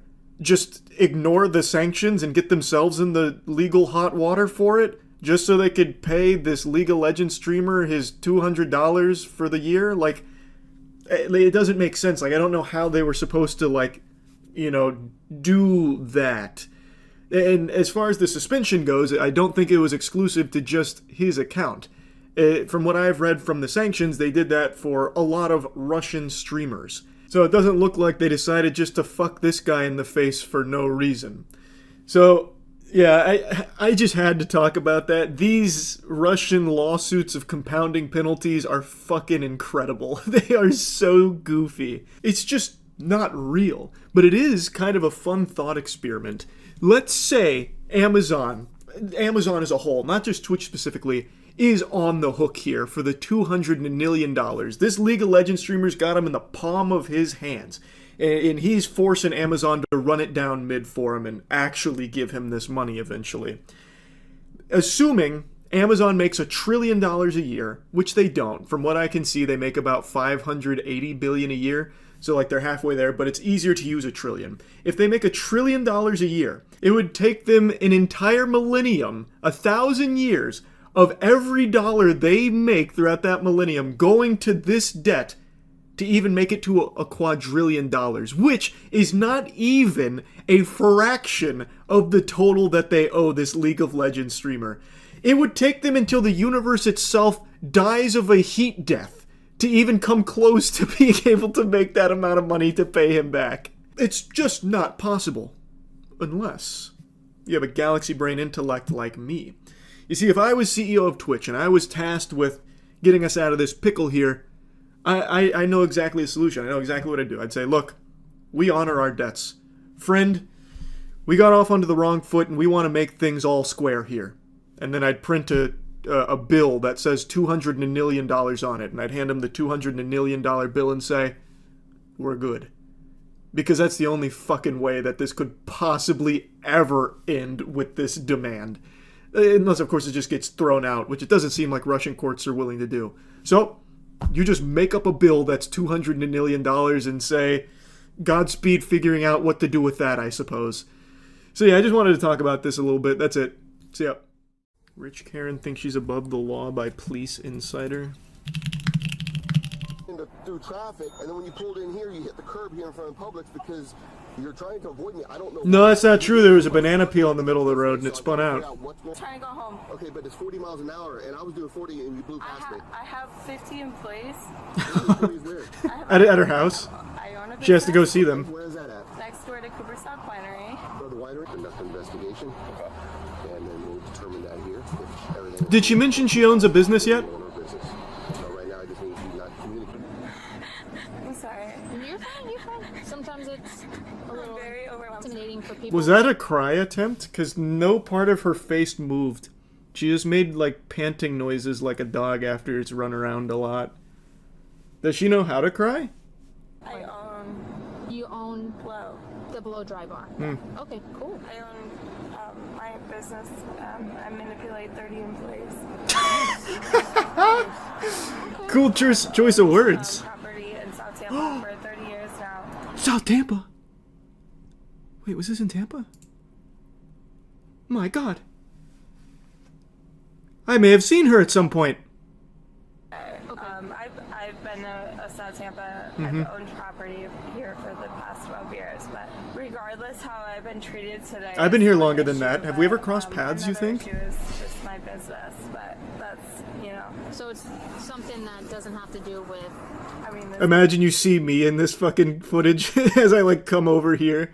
Maybe I drove by this at some point. right? I have 30 employees that manipulate me every day, and you have A lot of manipulation going on at the bar. thousands of people that manipulate you. I don't have kids. I can't have kids. Oh, that's sad. I'm sorry to hear that. That's rough. A lot of trauma dumping. And she's not making it. So I'm not asking. Let's see if I recognize this area. That looks like some kind of Hilton. Yes. No fucking clue where that is. That could be fucking anywhere. Yeah. You're asking? Oh, I'm telling you.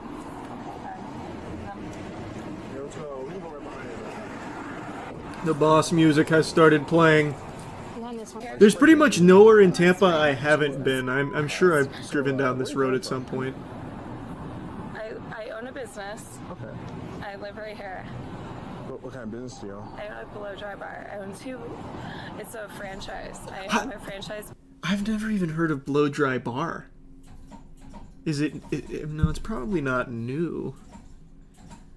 Terrible name, by the way. Fucking Blow Dry Bar. Hold on, let me check a little something real quick. This must be like South, like Kennedy-ish? Like off West Kennedy or something, maybe? I don't know why I care so much, but now this feels like a notable location.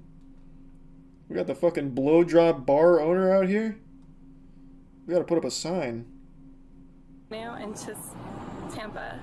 I do nothing wrong. Okay, how much have you had to drink tonight? Nothing. On behalf of Tampa, we thank you for your service, ma'am. Okay, what were you drinking? I had a mimosa at 7 a.m. this morning. I have 30 employees. Yes. I just had to release my manager because she was trying to sue me for wrongful issues. She must have been out of her mind. Suing you? I don't believe that. For what? Enjoying a meal? A succulent Chinese meal? I had to step in. Okay. Do you remember what you were Who asked, by the way? I just told you, no. Like, why are you saying this? You're drinking and you say no, a mimosa. You got this right there? Was it no or a mimosa? God, that attitude is so infuriating. I hate people that act like that. Oh. So your last drink was at what time? 7 a.m. And it was what? A 7 a.m. mimosa 2 days ago. I'm sorry you didn't catch that. Oh, wait! 2 days ago. 7 A monkey wrench. A new tidbit of lore. So you haven't had anything to drink today? That is correct. I had water. I had Diet Coke. Do you want? You question me on what I had to drink. Let's run it down. Because I smell it on you. I love that. Thank you. I had 2 Diet Cokes. Oh. Thank you. At 10 a.m. 2 Diet Cokes at 10 a.m.? What are you doing? Trying to speedrun diabetes? You're out of your mind. You can't own Blow Dry Bar like that. I had a Starbucks refresher at noon. A Starbucks. You know what? I had cold brew at noon, and then 2 p.m. God, do you ever stop drinking liquids, you gluttonous harpy? 6 espresso shots? Espresso shots. Officer, we need to get her to a cardiologist ASAP. What? The reason why you were driving like that? Or what? With espresso shots? Holy Toledo! Driving in the manner that you were recklessly. Recklessly. What was my issue? That you were speeding. You were following You too never closely. released the issue. I asked you why was I being pulled over. You wouldn't tell me.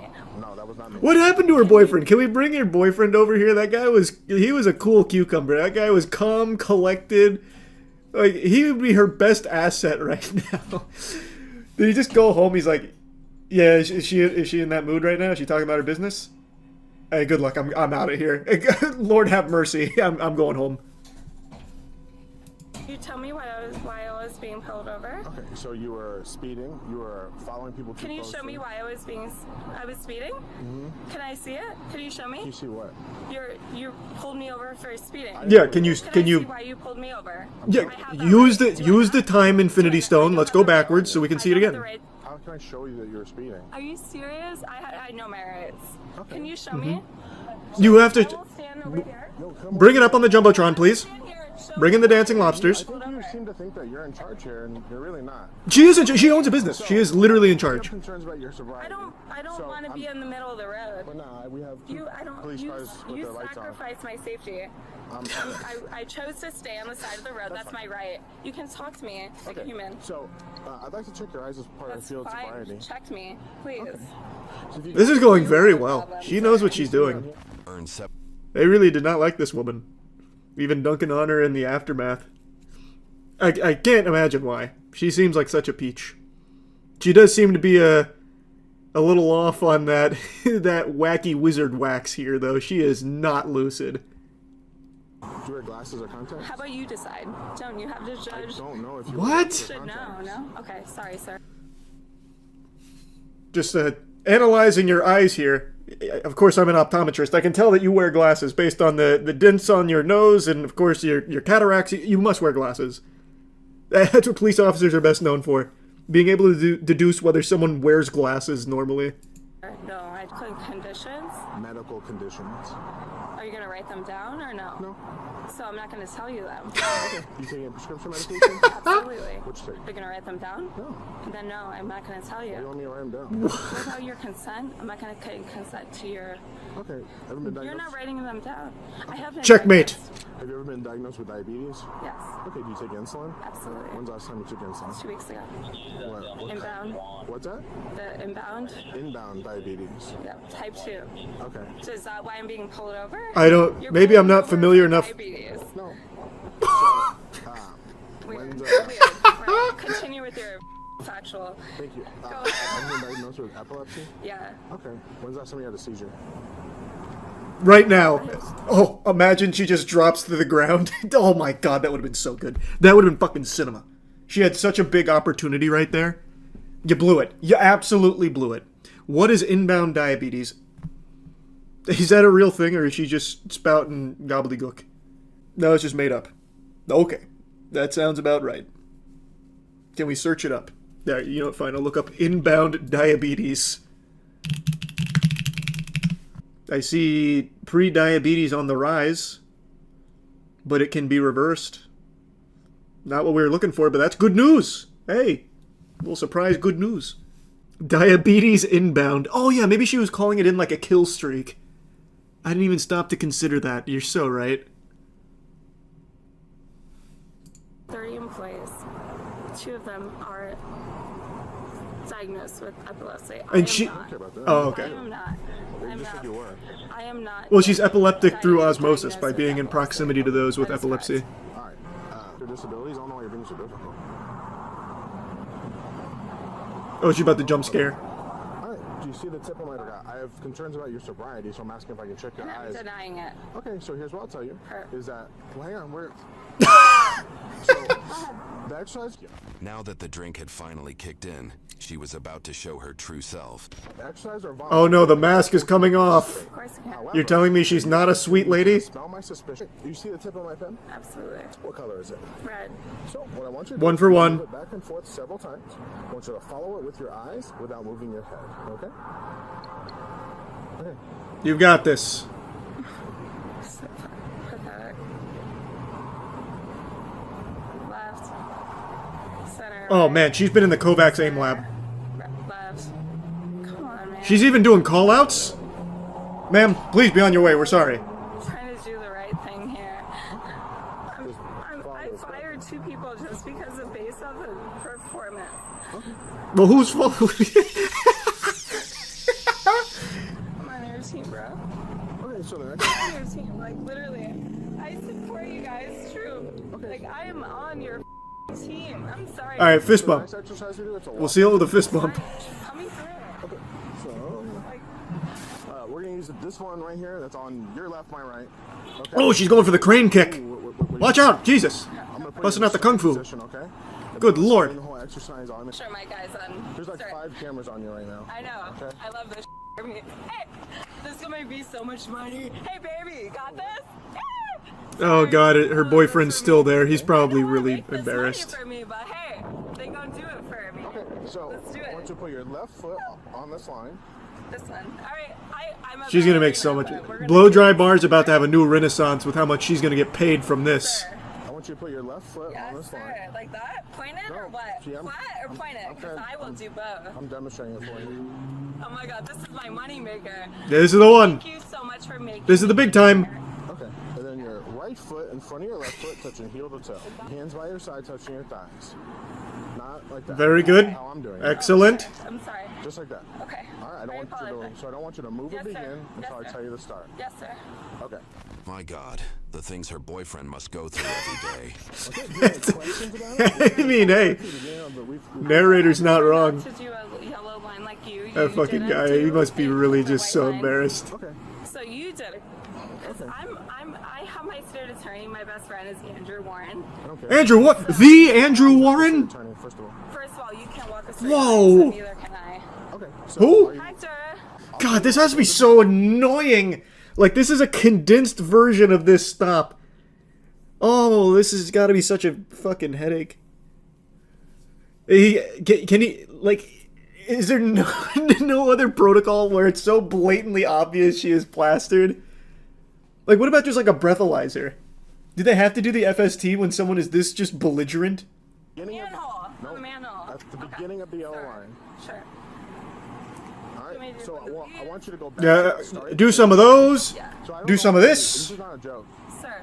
Okay. My life, you're kind of you're mimicking my life. So- I make $700,000 a year. You're mimicking my life. Don't touch me. You again. Okay? Wow. Don't touch me. That got really aggressive. Are you going to participate in this exercise? 1000%. Okay, then put your left on Get this this line. away from me. Then put, It was daytime when they started. I don't know what they mean. Yeah. Get her away from me. That's, so, She's doing lunges just like you asked her. thank you. What's wrong? Hands by your side, touching your thighs. Can she get away? You're interrupting the feng shui here, please. You need to move. You're ruining her chakra alignment. Oh, come on. I wanted to see it in real time. We've come so far.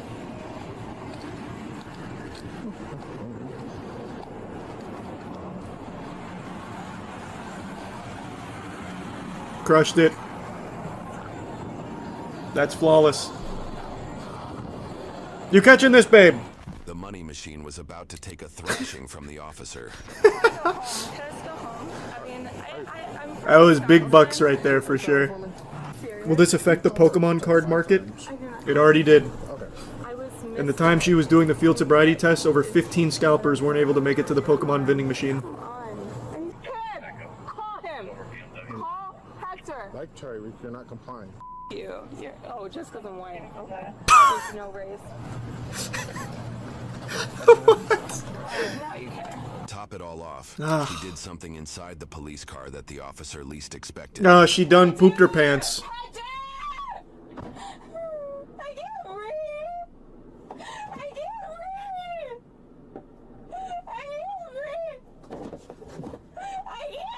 Wait, is it? They trapped her in a goddamn vacuum! The car's vacuum sealed, help! Man, she was so calm and collected moments ago.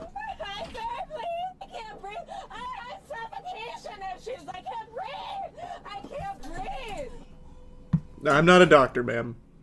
Everybody has suffocation issues. If someone's being suffocated, they got a big fucking issue. That's not a unique condition. You're so oh my god. She's got you now. Hey! Oh, that's gross. Hey! Pervert. Oh, hey, why is she ulting now? Hey! Come on. So sweet. How does it feel to never be important in your life? Loser. You fat. You At least they put the air back in the car. I swear to God, give me air. Give me. Stop hogging all the air! YouTube thinks you'll love the video on screen. Click to watch now. Cool finale. Well, what about the blow-dry bar? Stocks through the roof, or what's up with that? I'm sure it's doing just fine under her crackshot leadership. Yeah, we'll fill out the March Madness bracket. That was more interesting than I thought it'd be. I think I just got personally invested because she's a Tampa native. Like me. I'm here for you, Carly. That was awesome. I'll have to pay a visit to Blow Dry Bar to pay my thanks. Bail her out. Bitch, why would I be bailing her out? She was talking about how she makes $700K a year. She in her own words, she manipulates 30 employees. Fires them sometimes. Like, why does she need me to bail her out? She's fine. Today, a Kickstarter project was launched as well as a trailer dropping about the final years of Stan Lee's life and the elder abuse he was allegedly victim of. It's a subject I've talked about from time to time on the channel. A few years ago, I even made a video covering the exploitation of his legacy for the sake of shilling NFTs. That one was particularly evil, basically saying, you gotta put all your money into these NFTs. It's what Stan Lee would have wanted. Excelsior, am I right? You don't want to disappoint Stan Lee. Get our NFTs. It's shameful. And there were allegations of elder abuse in the later life of Stan Lee for a long time. And now today, this documentary has popped up from someone named John Bolerjack, who is a former assistant to Stan Lee, who's claiming he's had tons and tons of video evidence and footage of numerous times Stan Lee was taken advantage of, and now he's putting it all together for this documentary called Stan Lee: The Final Chapter, and he's launched a Kickstarter campaign looking for $300,000 to finish it. I'm going to go ahead and give you my thoughts right off rip before we even get into the trailer, as well as like a clip that dropped from it.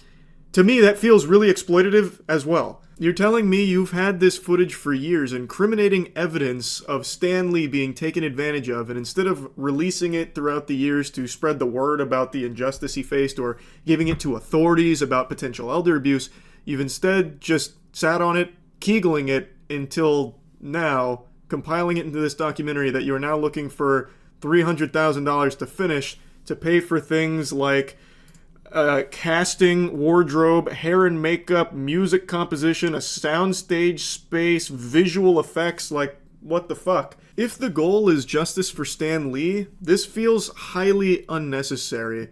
I don't think you need a visual effects department on standby to cook up some CGI for it, you know? Like, you don't need Blur Animation Studio on the horn to do some kind of 3D render of like a reenactment scene or something. If you've got all of this incriminating evidence, it feels a little weird to be asking $300,000 from people to crowdfund a pretty bow to put on all of this and like elevate it to like a Hollywood production where they want a set constructor, like they want to build a set, like I don't know if they want to like recreate Stan Lee's home 1-to-1 or something, or you know, as well as like a sound stage, like like you refuse to release the footage unless everything, like all the testimonials can be filmed on like a Blackmagic Pro 45K camera or something. Like, I don't really understand it. To me, feels like it's also capitalizing off of Stan Lee's name, but this time from a different angle where it's highlighting all of the other people who also exploited Stan Lee in a different way.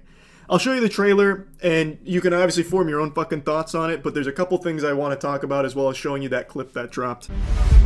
My name is John Bolerjack, and for the last 4 years of Stan Lee's life, I was his assistant, his confidant, but most importantly, his friend. I traveled the world with him, witnessing firsthand the incredible highs of his legendary career, but also the heartbreaking lows. John Bolerjack was someone that was close to Stan Lee, and he has filmed a ton of things around him and the people around him as well. So a lot of the footage is basically showcasing how people interacted with Stan Lee, those closest to him, and how they viewed him as kind of like a tool to make money off of. I'll play the rest of the trailer in a moment, but I want to show you this clip because I think this clip is a really interesting look at not only John, but a lot of what Stan Lee was subjected to. Thank you very much, sir.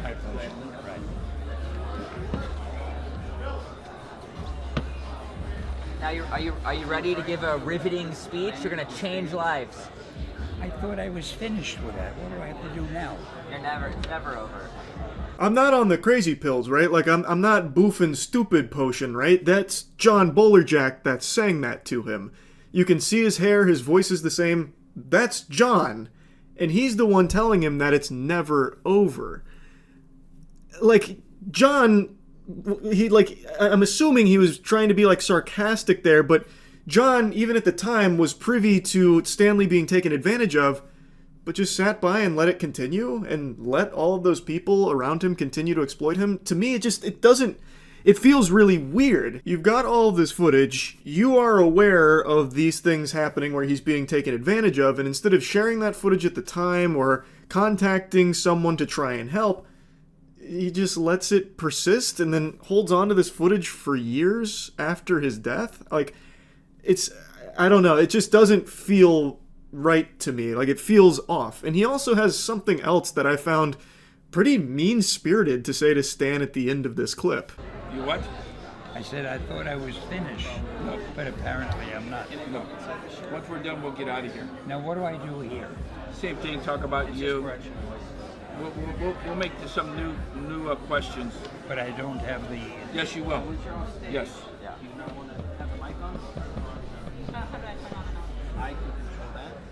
You get your money's worth out of me. Every single penny. Penny, like 5 pennies. So this guy telling Stan Lee what he's going to do, even without Stan Lee really knowing and really wanting to, he is still pushing Stan Lee to do it.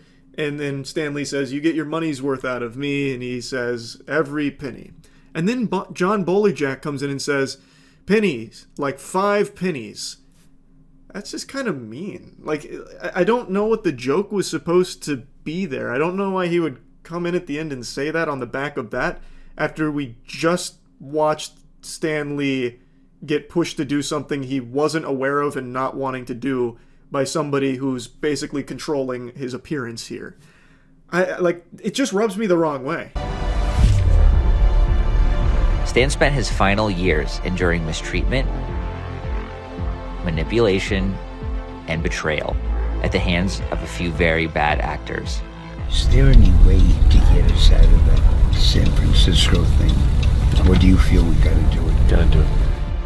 At the time, I didn't have the power to stop it, but I did have a camera and I filmed everything. Whoa, watch out! Sorry. It's extremely sad watching this. Elder abuse is a fucking horrid thing. And John claims that at the time he didn't have the power to stop it, but he had a camera, so he filmed everything.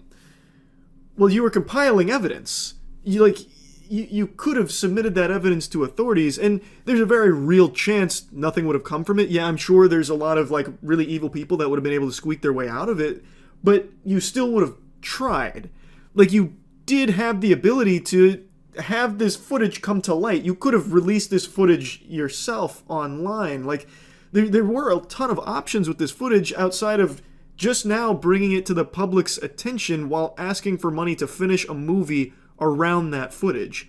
I understand there have been many cases where a documentary has been instrumental in justice for whatever case it's been covering, but I just can't understand why during all of the discussions around is Stan Lee being abused by the people closest to him, there was even a lawsuit about elder abuse and Stan Lee, during all of this, and it did get a ton of attention, why John Bolerjack with his footage wouldn't have come forward to contribute to that discussion with evidence that, yes, Stan Lee is being taken advantage of. Yes, there are people close to Stan Lee doing things that he doesn't want to do or know that he's doing. I don't understand why back then, with all of the footage he had, he wouldn't have spoke up during those times. It just feels weird that he's had it for so long and is now just bringing it to the public during a Kickstarter pitch.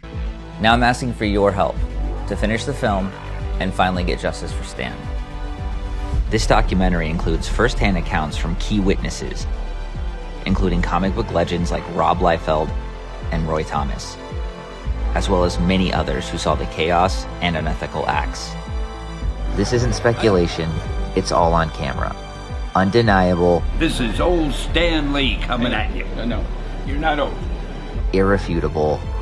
I thought I was finished, but apparently I'm not. No ambiguity. I think it's pretty clear from industry veterans that have talked about it to the footage that already exists outside of this documentary, since this hasn't released, so we don't know all the footage in it, that we can say with a pretty high level of confidence Stan Lee was taken advantage of in the later years of his life by tons of people around him.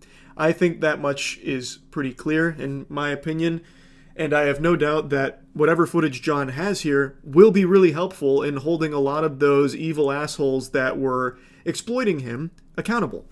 I'm hoping that there will be a lot of good that comes from it.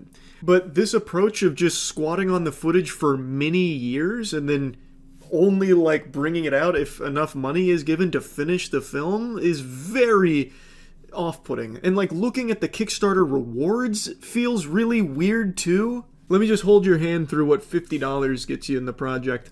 A stunning photo comic capturing rare, candid moments of Stan Lee like you've never seen before. Shot by filmmaker Jonathan Boulderjack, this collection offers an intimate look at the legend's life beyond the spotlight. Featuring 11 different covers, each showcasing a hand-picked image curated by its respective sponsor. Every book comes signed by Boulderjack, making it a must-have for true fans of Stan and his legacy. What? So each copy is signed by John, which means it's a must-have if you love Stan Lee. Where have we heard that nomenclature before? Spoiler alert, it's the NFTs that were shilled on Stan Lee's Twitter page a few years back.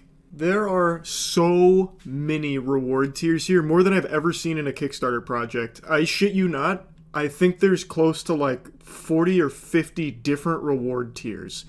It's crazy. Like, here's one for $500 where you get basically a CGC slabbed Stan Lee image. Like, it seems like the reward system is all about incentivizing collectors. Like, every reward tier has some kind of element that hypes up the collecting appeal of the reward tier for the Kickstarter. Like, it's very, again, weird. Here's another option for $500 tier where you can get a tour through Los Angeles with John, where you'll visit places where bribes were offered, schemes were plotted, and millions went missing, stories that have never been told till now. What? So he'll take you on a tour of places where Stan Lee was exploited for $500. He'll take you on the Los Angeles tour of Stan Lee being taken advantage of. I just don't know how that can be perceived as anything other than slimy. It's basically reducing the elder abuse Stan Lee suffered to a tour for you to go on for $500 with this guy who's treating it like it's some kind of like attraction.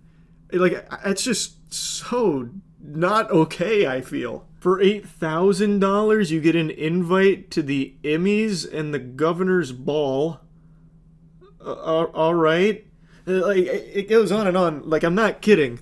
Like, 40 different reward tiers is an understatement. I think there's probably closer to like 60 or 70 different tiers of Kickstarter rewards here. With your help, we can finish the film, expose the truth, and give Stan the justice he deserves. As I mentioned, this footage that he has most likely will showcase a lot of the horrible things people have done to Stan Lee, and many times he was taken advantage of. But I don't feel like the goal of this film is to get justice for Stan Lee. It looks very different when you actually go through the page, all the rewards, all of the things that the money is going towards, and also when you remember the fact that he's had this footage for so long and is now just bringing it out for a Kickstarter pitch. I find it very weird. But anyway, I just wanted to talk about it. That's it. So yeah. This is like E3 for Taco Bell fans. We watched this last year too. They should have Jeff Keighley do one of these Taco Bell Presents new menus at 54.30. Well, yeah, I'll get to the new menu, but what if they bring out, you know, like T-Pain to, have a huge performance or something? I don't want to miss something cool. Buddy, the CEO of Taco Hey, Bell, RB. Sean Trisvon.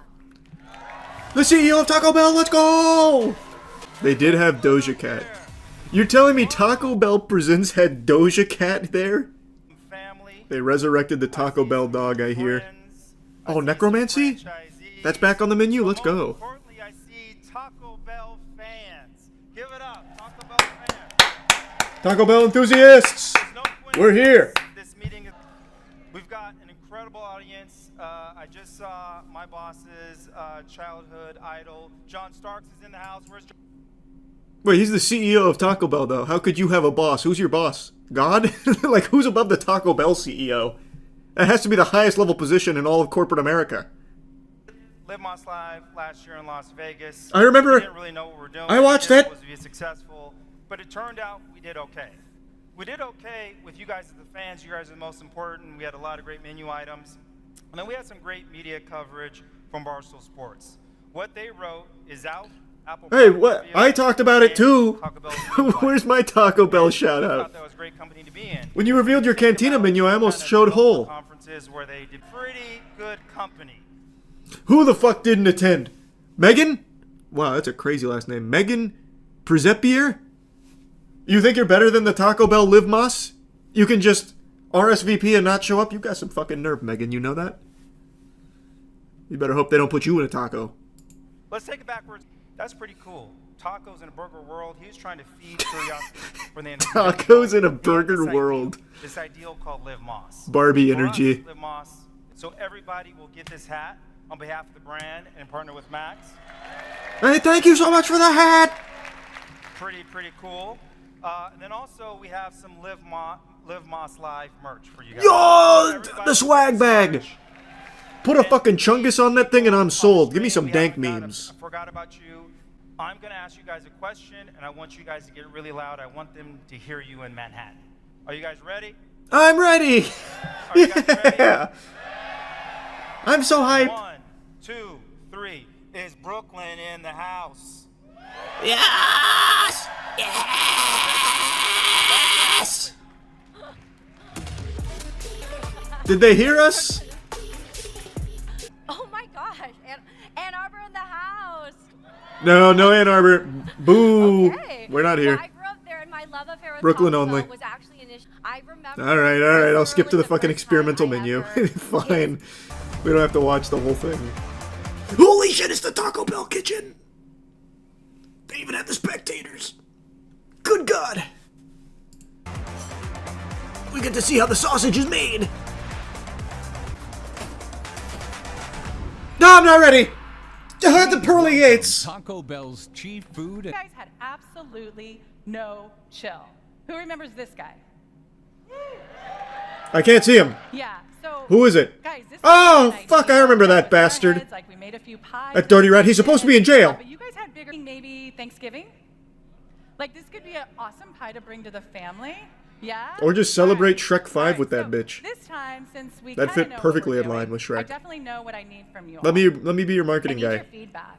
I want to know, since it's been on the menu, what if we took all that deliciousness that made it the icon that it is, Oh, don't touch and it. turned it into a bite-sized icon? No, it's not ready for that. A mini bite-sized salad. Yeah. I mean, that looks pretty good, I guess. Okay. Whatever. And we will put some salsa verde on it, some fresh lime. I don't know. I think that's a good idea. All right. Okay. How about? I'm a big bite-sized guy. I like bite-sized things. I mean, so cool that You we brought bite-sizeify shit and I'm right? happy. I mean, okay. So what if we took all the glory of the Mexican pizza, all those amazing tastes, And we threw it in the trash. and then we wrapped it into a flaky, crispy You made a pizza roll. Taco Bell, you have just made a pizza roll. Get ready for the lawsuit.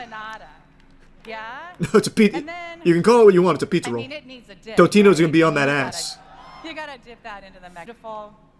So I want to talk a little bit about fire sauce. Any fire sauce fans? Boo! I don't like capsaicin. Boo! Take it off the menu. We've been thinking, what if we took the sauce? Things that are and hot we make me turned it upset. into a seasoning, and then you're gonna grow our own purple pepper and create the purple chili sauce. It is spicy. it's got Don't care. You said green spicy. I'm chilies, out. It's got an ají panca, You lost me. habanero, It's got ghost pepper. You're saying words I don't Do even not know. be fooled by this. This is. Come on up. Woo! Come on, girl. That's what I'm saying. Let me make a potato pancake for this restaurant. This girl is so talented. Watch the stock price soar. talented. From I Love Micheladas to her James Beard award-winning restaurant, Galagetza in Los Angeles. I don't need the whole lore breakdown. I just want to see the new menu. Is it really 40 more minutes of the new menu? Or do they take like little detours? I can't quite tell. Winner. Taylor Frankie. What'd she win? A scholarship? You ate the most Crunchwrap Supremes in 5 minutes? Full ride scholarship to Harvard? Okay, this might. Oh, menu hack of the year. That was a competitive category. I would have won the Burger King one if they did that. If they had the budget for it. My fucking pink bismuth burger went crazy. All except you, Taylor. Yeah, we're in a fight right now. Okay, so I thought she was gonna do like a full performance. She cut a little promo for him. Not as cool. Where we're gonna reveal. They just bought her cameo. Just take a breath. It's gonna be okay. Yeah. All of our try one of the Lux Craving boxes. Now, where are my Cantina chicken people? I'm right here. I'm right here. That's a good menu. Cantina chicken people. It's me. You're talking to me. Last year, what do you want? A new Cantina chicken menu, and you guys absolutely loved it. But we thought that we need to turn up the heat a little bit. All right, well you fucked it. I'm no longer a Cantina fan. Why? That was my least favorite part. A little bit of a spicy side. No. It's a little bit no. Of heat. So 4 days ago, we launched the new Caliente Cantina. Son of a bitch. That's my least favorite Spanish word. Caliente sauce made with red jalapeno. Damn it. Now, where's my girl? It's a bean burrito. I like to add extra sauce on mine, extra red sauce. How creative. I like to add extra onions, and I like to make that baby grilled. Because if you're not getting everything grilled at Taco Bell, you're not doing it right. Well, you really changed the game with that order. So I'm gonna ask somebody what their Taco Bell thing is. The fuck is that, man? Because you were gasping for air. Take a breath, girlfriend. What is your Taco Bell thing? Oh my gosh. I love to get a grilled cheese burrito. Industry plant. I like to swap out the rice. Okay. For some seasoned fries. Okay. And then I like to swap out the chipotle sauce for avocado ranch. Nope. And then add pico de gallo. And I like to call it the Cali-ash burrito. Okay, I tried Liar. half of that, but I love it. I love it. I love it. I love it. Okay, so They told you to say that. Ashley has a thing. Does anybody else want to shout out what their thing is? Who's brave? Beefy Crunch? It's called ordering just straight off the menu. So you know what? We're gonna make Ashley's. If you are a loyalty member, you get to go into the app and you get to name your thing, Paul. You get to name the Paul's Beefy Crunch Burrito. And here's the cool part about that. When people buy Ashley's thing or Paul's thing, Oh my god, it's commission based. we're gonna try to hook you up with some rewards. Holy fucking affiliate link. Okay, get ready for fan style. We're dropping that later this summer. Now, Ashley. Wait, what is that? So I can make Charlie's thing on there. And if you like my thing, you can place the Taco Bell order and I'll get Taco Bell rewards. I mean, it's kind of cute, I guess. It's like, yeah, actual Fortnite codes. That's kind of, I mean, I guess that's kind of adorable, whatever. And the employees will spit in your food after you order it. Oh, true. Can you imagine, like, the bad blood? No, we don't serve Charlie's thing here. No, you can't order that. Only Billy Mitchell's thing is permissible at this Taco Bell. How about we put shredded beef inside a grilled cheese burrito? I heard some gasps. Does that sound good? You can't, you're not allowed to do that. It violates the Geneva Convention. Did anybody try the street chalupas? Cheddar cheese. So we're bringing back the street chalupas in steak and Cantina chicken. That's pretty They're cool. not just going to be regular street chalupas. They're going to be toasted. Wait, what was that noise? Run that back. Enhance. What's on the outside of those little babies? Going to earbuds. That is toasted cheddar cheese. So we're bringing back the street chalupas in steak and Cantina chicken, but they're not just going to be regular street chalupas. They're going to be toasted That's 100% a fart. Someone just ripped the wet one. That is so fitting for a Taco Bell Game Awards ceremony. That's beautiful. Excellent work, Taco Bell. How about we do a new sauce with the Taco Bell chicken nuggets? Is it? Oh, it's spicy. We're going to partner with our friends at Mike's Hot Honey, but we are going to make a Mike's Hot Honey Diablo sauce. Can you not? The chicken nuggets. What am I supposed to do with You know that? we should do crispy chicken strips? You know I can't eat spice, brother. You know that. How about we put those crispy chicken strips? It's really refreshing, a little messy, but you guys should try it. So that got us thinking. Do you guys think that we should do more drinks? I mean, do we? It's not really loud enough. Do we think we should do more drinks? I said yes, you need to fucking do it. Yes, yes, yes. What would Taco Bell look like? I wonder. Chad already spoiled it. They're doing a new Baja Blast. Actually hype. In Chula Vista and San Diego. But the question that I keep getting asked is, dude, where's the next one going to be? You guys want to know? It's going to be in Well, maybe Florida? not in California. Tampa? We open one right here in Brooklyn. Man, I don't live there. Moss Live, I present to you guys Live Moss Cafe #2. They put it inside of the conference hall. This is where it's permanently opened. Wow.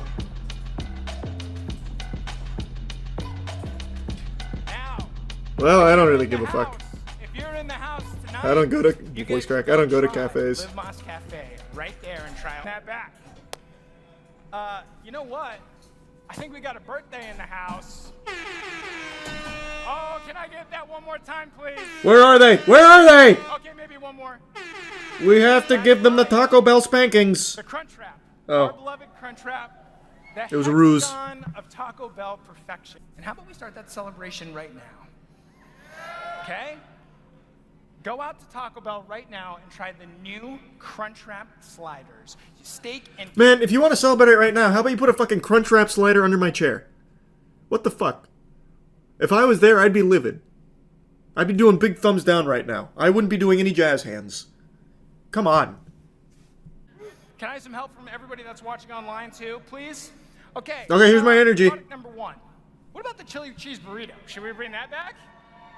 All my Midwesterners over there cheering. We know that we like the chili cheese. You might want to calm down with that. What about the caramel apple empanadas? Should we bring that back? Okay. Do I have some Double Decker fans in the house? What the fuck, Taco Bell? Okay, that's a year 2000 favorite. What about the 7-layer burrito? Deep cut. We need to get this guy some more media training. Not the most optimal of hand gestures. Wow. Full of surprises. Do I have any gamers in the house? Yeah! Do I have any fans of Tony Hawk's Pro Skater in the house? Yeah, that's me! What is your name, my friend? David. David. It's Ben. Okay, David. I'm bend over. Okay. Idiot. So, Tony Hawk's Pro Skater is one of my favorites. The tropical limestorm we all love turns 21 years old this year. That's right. Baja Blast turns 21 years old. And no birthday is complete without a birthday Been around that cake. long? So, I just need a little bit of help. Can we all blow out the candles for Baja Blast, please? Okay. Okay, here we go. On 3. 1, 2, 3. I did it! I blew him out! Oh my god, I killed him. Baja Blast is 21. We think it should stay out a little bit later. So this year, we are launching Taco Bell's first ever new flavor of Baja Blast. Baja Blast Midnight. It is the flavor That's pretty of cool. the tropical limestone That goes hard. love with a burst of passion. She's crying. It's going to pair with everything that you love at Taco Bell. The first time we've ever launched a new flavor of Baja Blast. And you don't have to wait. Baja Midnight is coming to all of our restaurants this summer. Oh, what the fuck? I'm literally waiting. I have to wait months. A blast. You lied. That does it for our That was second misleading. Live Moss Live. Thank you to everybody that's here. But I think we should do one more thing. Should we do one more thing? Do one more thing! One more thing? Yeah, saw somebody in half up there. I don't give a fuck. Do something cool. We know that you guys love cheese. I present to you the Queso Crisp Taco. Interesting idea.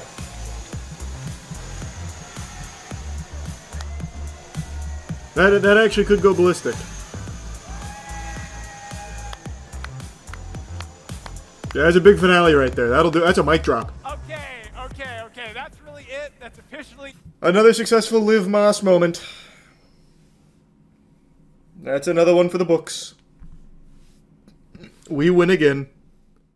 Last night on stream, I watched the trailer for the new Pokemon game coming out this year, Pokemon Legends ZA, and I wasn't super impressed with what was presented. I wasn't sugarcoating it or pulling any punches, and my criticism of it drew the ire of many Pokemon fans. And as tempers flared and milk spilt, juice boxes thrown to the floor in rage, unfortunately something tragic unfolded. I was excommunicado from the Pokemon fandom. They dubbed me not a fan of Pokemon any longer.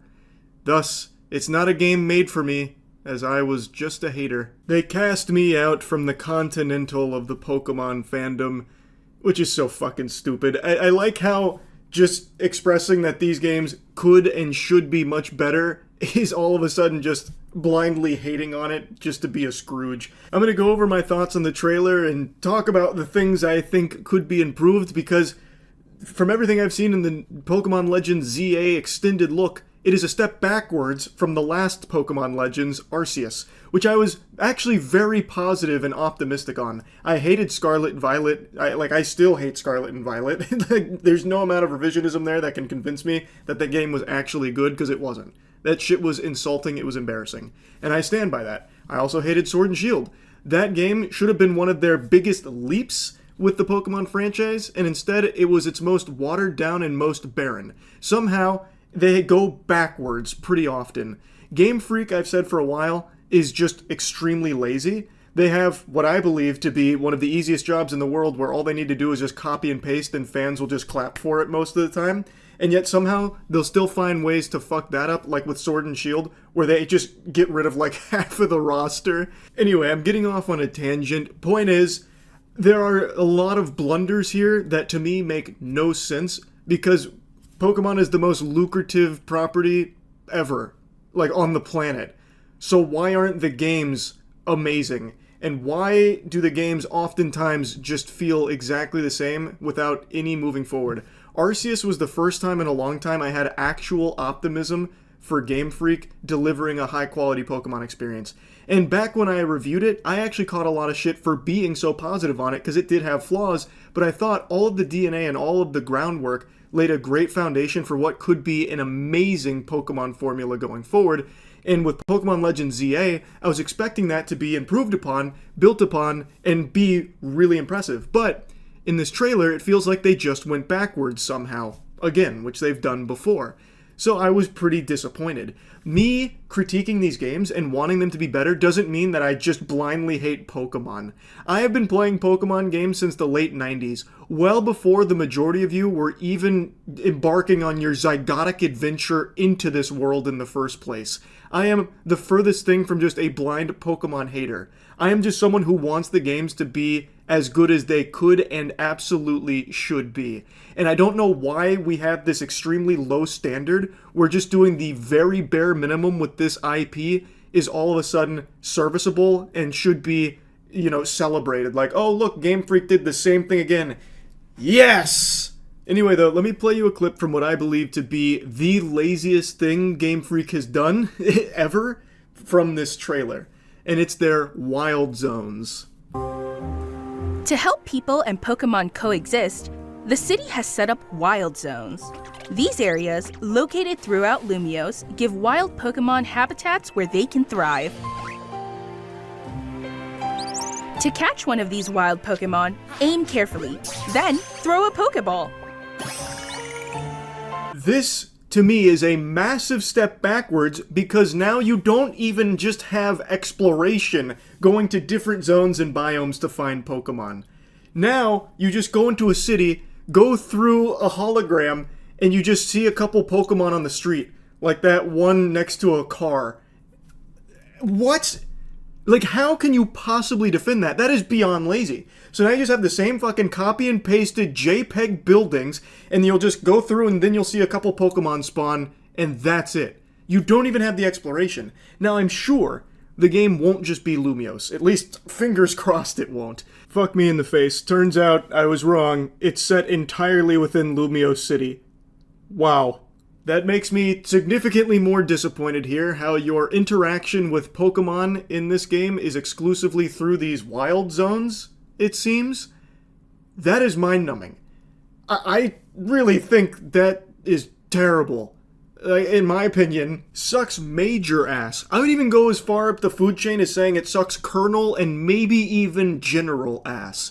It is watering down one of the most core features of Pokemon, which is going around exploring, going to different regions of the map and finding different Pokemon there. Here, you just go through the city and just hit different wild zones that just put them in fucking parking spots like that Fletchling that was just posting up next to the car.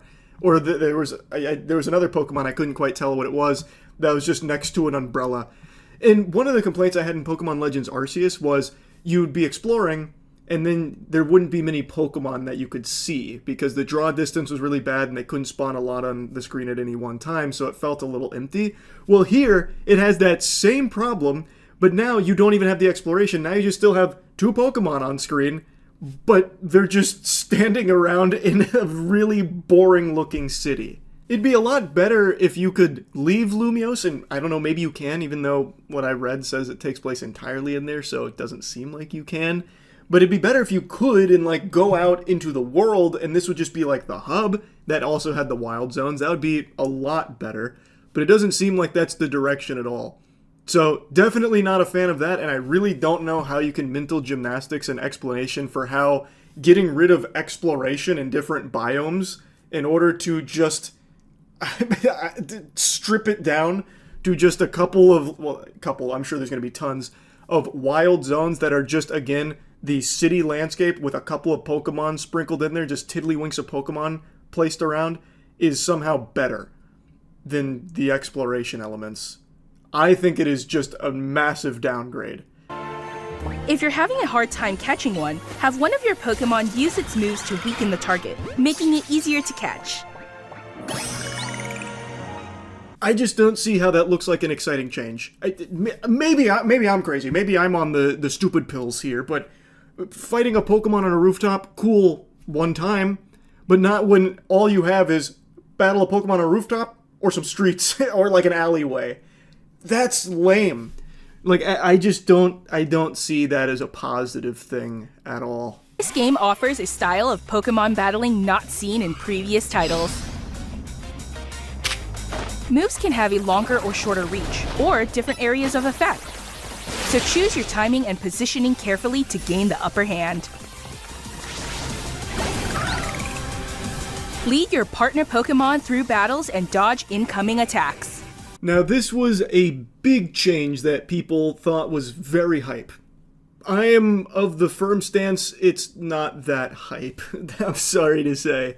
Yes, the introduction of being able to move during the battles is nice because you can dodge attacks, and it seems like it's not just traditional turn-based, even though I like turn-based. It is a change for sure. But I think I'm a little more lukewarm on it than most people seem to be. This isn't like call your grandma up just fucking, hyperventilating over how huge this is. To me, this is what I would have expected more of, because this is an extension of something Arceus introduced us to, dipping its toes in there with the boss fights. In Pokemon Legends Arceus, you might remember during the boss fights, you can move around during the actual encounter. You can dodge. Then you're fucking throwing tomatoes at it. You're not actually throwing tomatoes. But you yourself are engaging with the boss fight, and you're moving while doing so. And they took that mechanic, and they're introducing it to normal Pokemon battles, it seems, not just boss battles, which I think is a solid direction to go. And I imagine it'll probably feel like a good quality of life change, but it doesn't feel like a completely new combat system for Pokemon that Game Freak has really went into the lab and they worked tirelessly night and day to reinvent Pokemon, combat from the ground up. The gameplay has totally changed. It just seems like it's a nice quality of life feature that they probably should have had a long, long time ago. And it does feel like a tweak from Legends Arceus, which I think is good. And I wish they had done more of it, but it feels like instead of like building on Arceus or tweaking things from Arceus, it was more like stepping back from what they were exploring there. And this, to me, is a good change, but not super new. Like, it doesn't beat the allegations of same freak just doing the same shit every time. It seems like they introduced something that will feel better, but I don't think it's going to be all that different or feel all that new. Now, in the trailer, you might have also noticed that the moves appear to go on cooldown. That's also different, and it's what I meant when I said that it doesn't feel like it doesn't seem like it goes like in a traditional turn-based system. But I don't know if that's necessarily even going to change it being pseudo-turn-based, because unless I'm misremembering, I didn't see any battle that was presented there that had two moves on cooldown at the same time. So it feels like you can use a move, it'll go on cooldown, but then you'll have to use another move or wait for that one to come off cooldown. I don't think you can go like this move, then this move, and they both go on cooldown. At least I didn't see that in the trailer. So it feels like it'll probably still end up being somewhat turn-based, but I guess we'll have to wait to see more to see how that cooldown feature actually plays into all of this. And then another thing people were super excited for is they're bringing Mega Evolutions back.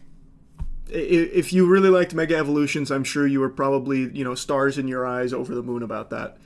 But to me, again, it's not new and it's not pushing it forward. It's just bringing back something a lot of fans probably would like to see be brought back with Mega Evolutions. But to me, again, this is still not like a massive leap for Pokemon games.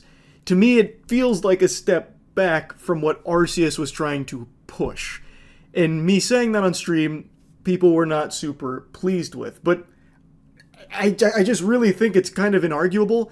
There's still no voice acting, which I think is going to be a complaint we'll be having for the next 50 years. I think at this point it's just spite. I just feel like they're just doing it out of spite. We're not adding voice acting. We're not improving the visuals. We're not adding, more Pokemon on stream. We're not on screen. We're not improving draw distance. Suck our dick. Like, to me, it feels like it's just out of spite at this point.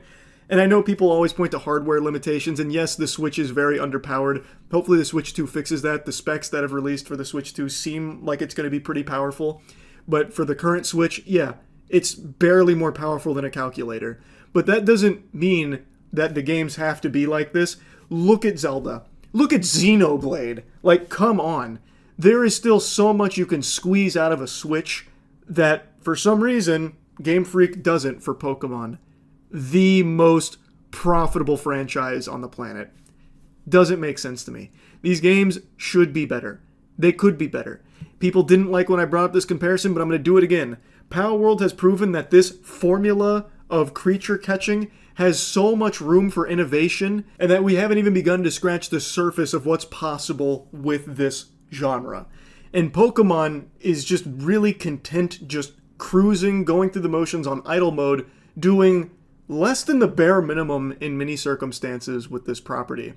So, yes, I know Palworld and Pokemon, they don't play the same, they are very different games, but they do share very similar traits.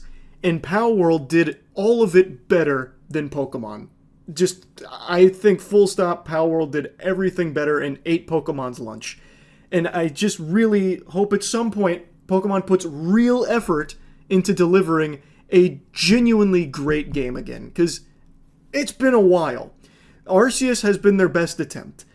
People disagree with me when I say that, but I really do believe that Arceus was their best attempt at trying new things and actually trying to deliver a new experience with Pokemon.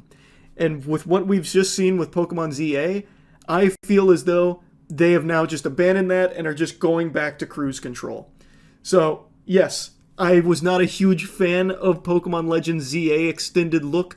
Hopefully as more comes out, maybe it looks better and better, and I'm looking like a real fool because the game's stunning. It's actually amazing with so many cool new things added to it. But from what I've seen right now, doesn't appear to be the case. That doesn't mean that I'm not a fan of Pokemon and just a hater of it or anything. So yeah, that's really about it. So yeah.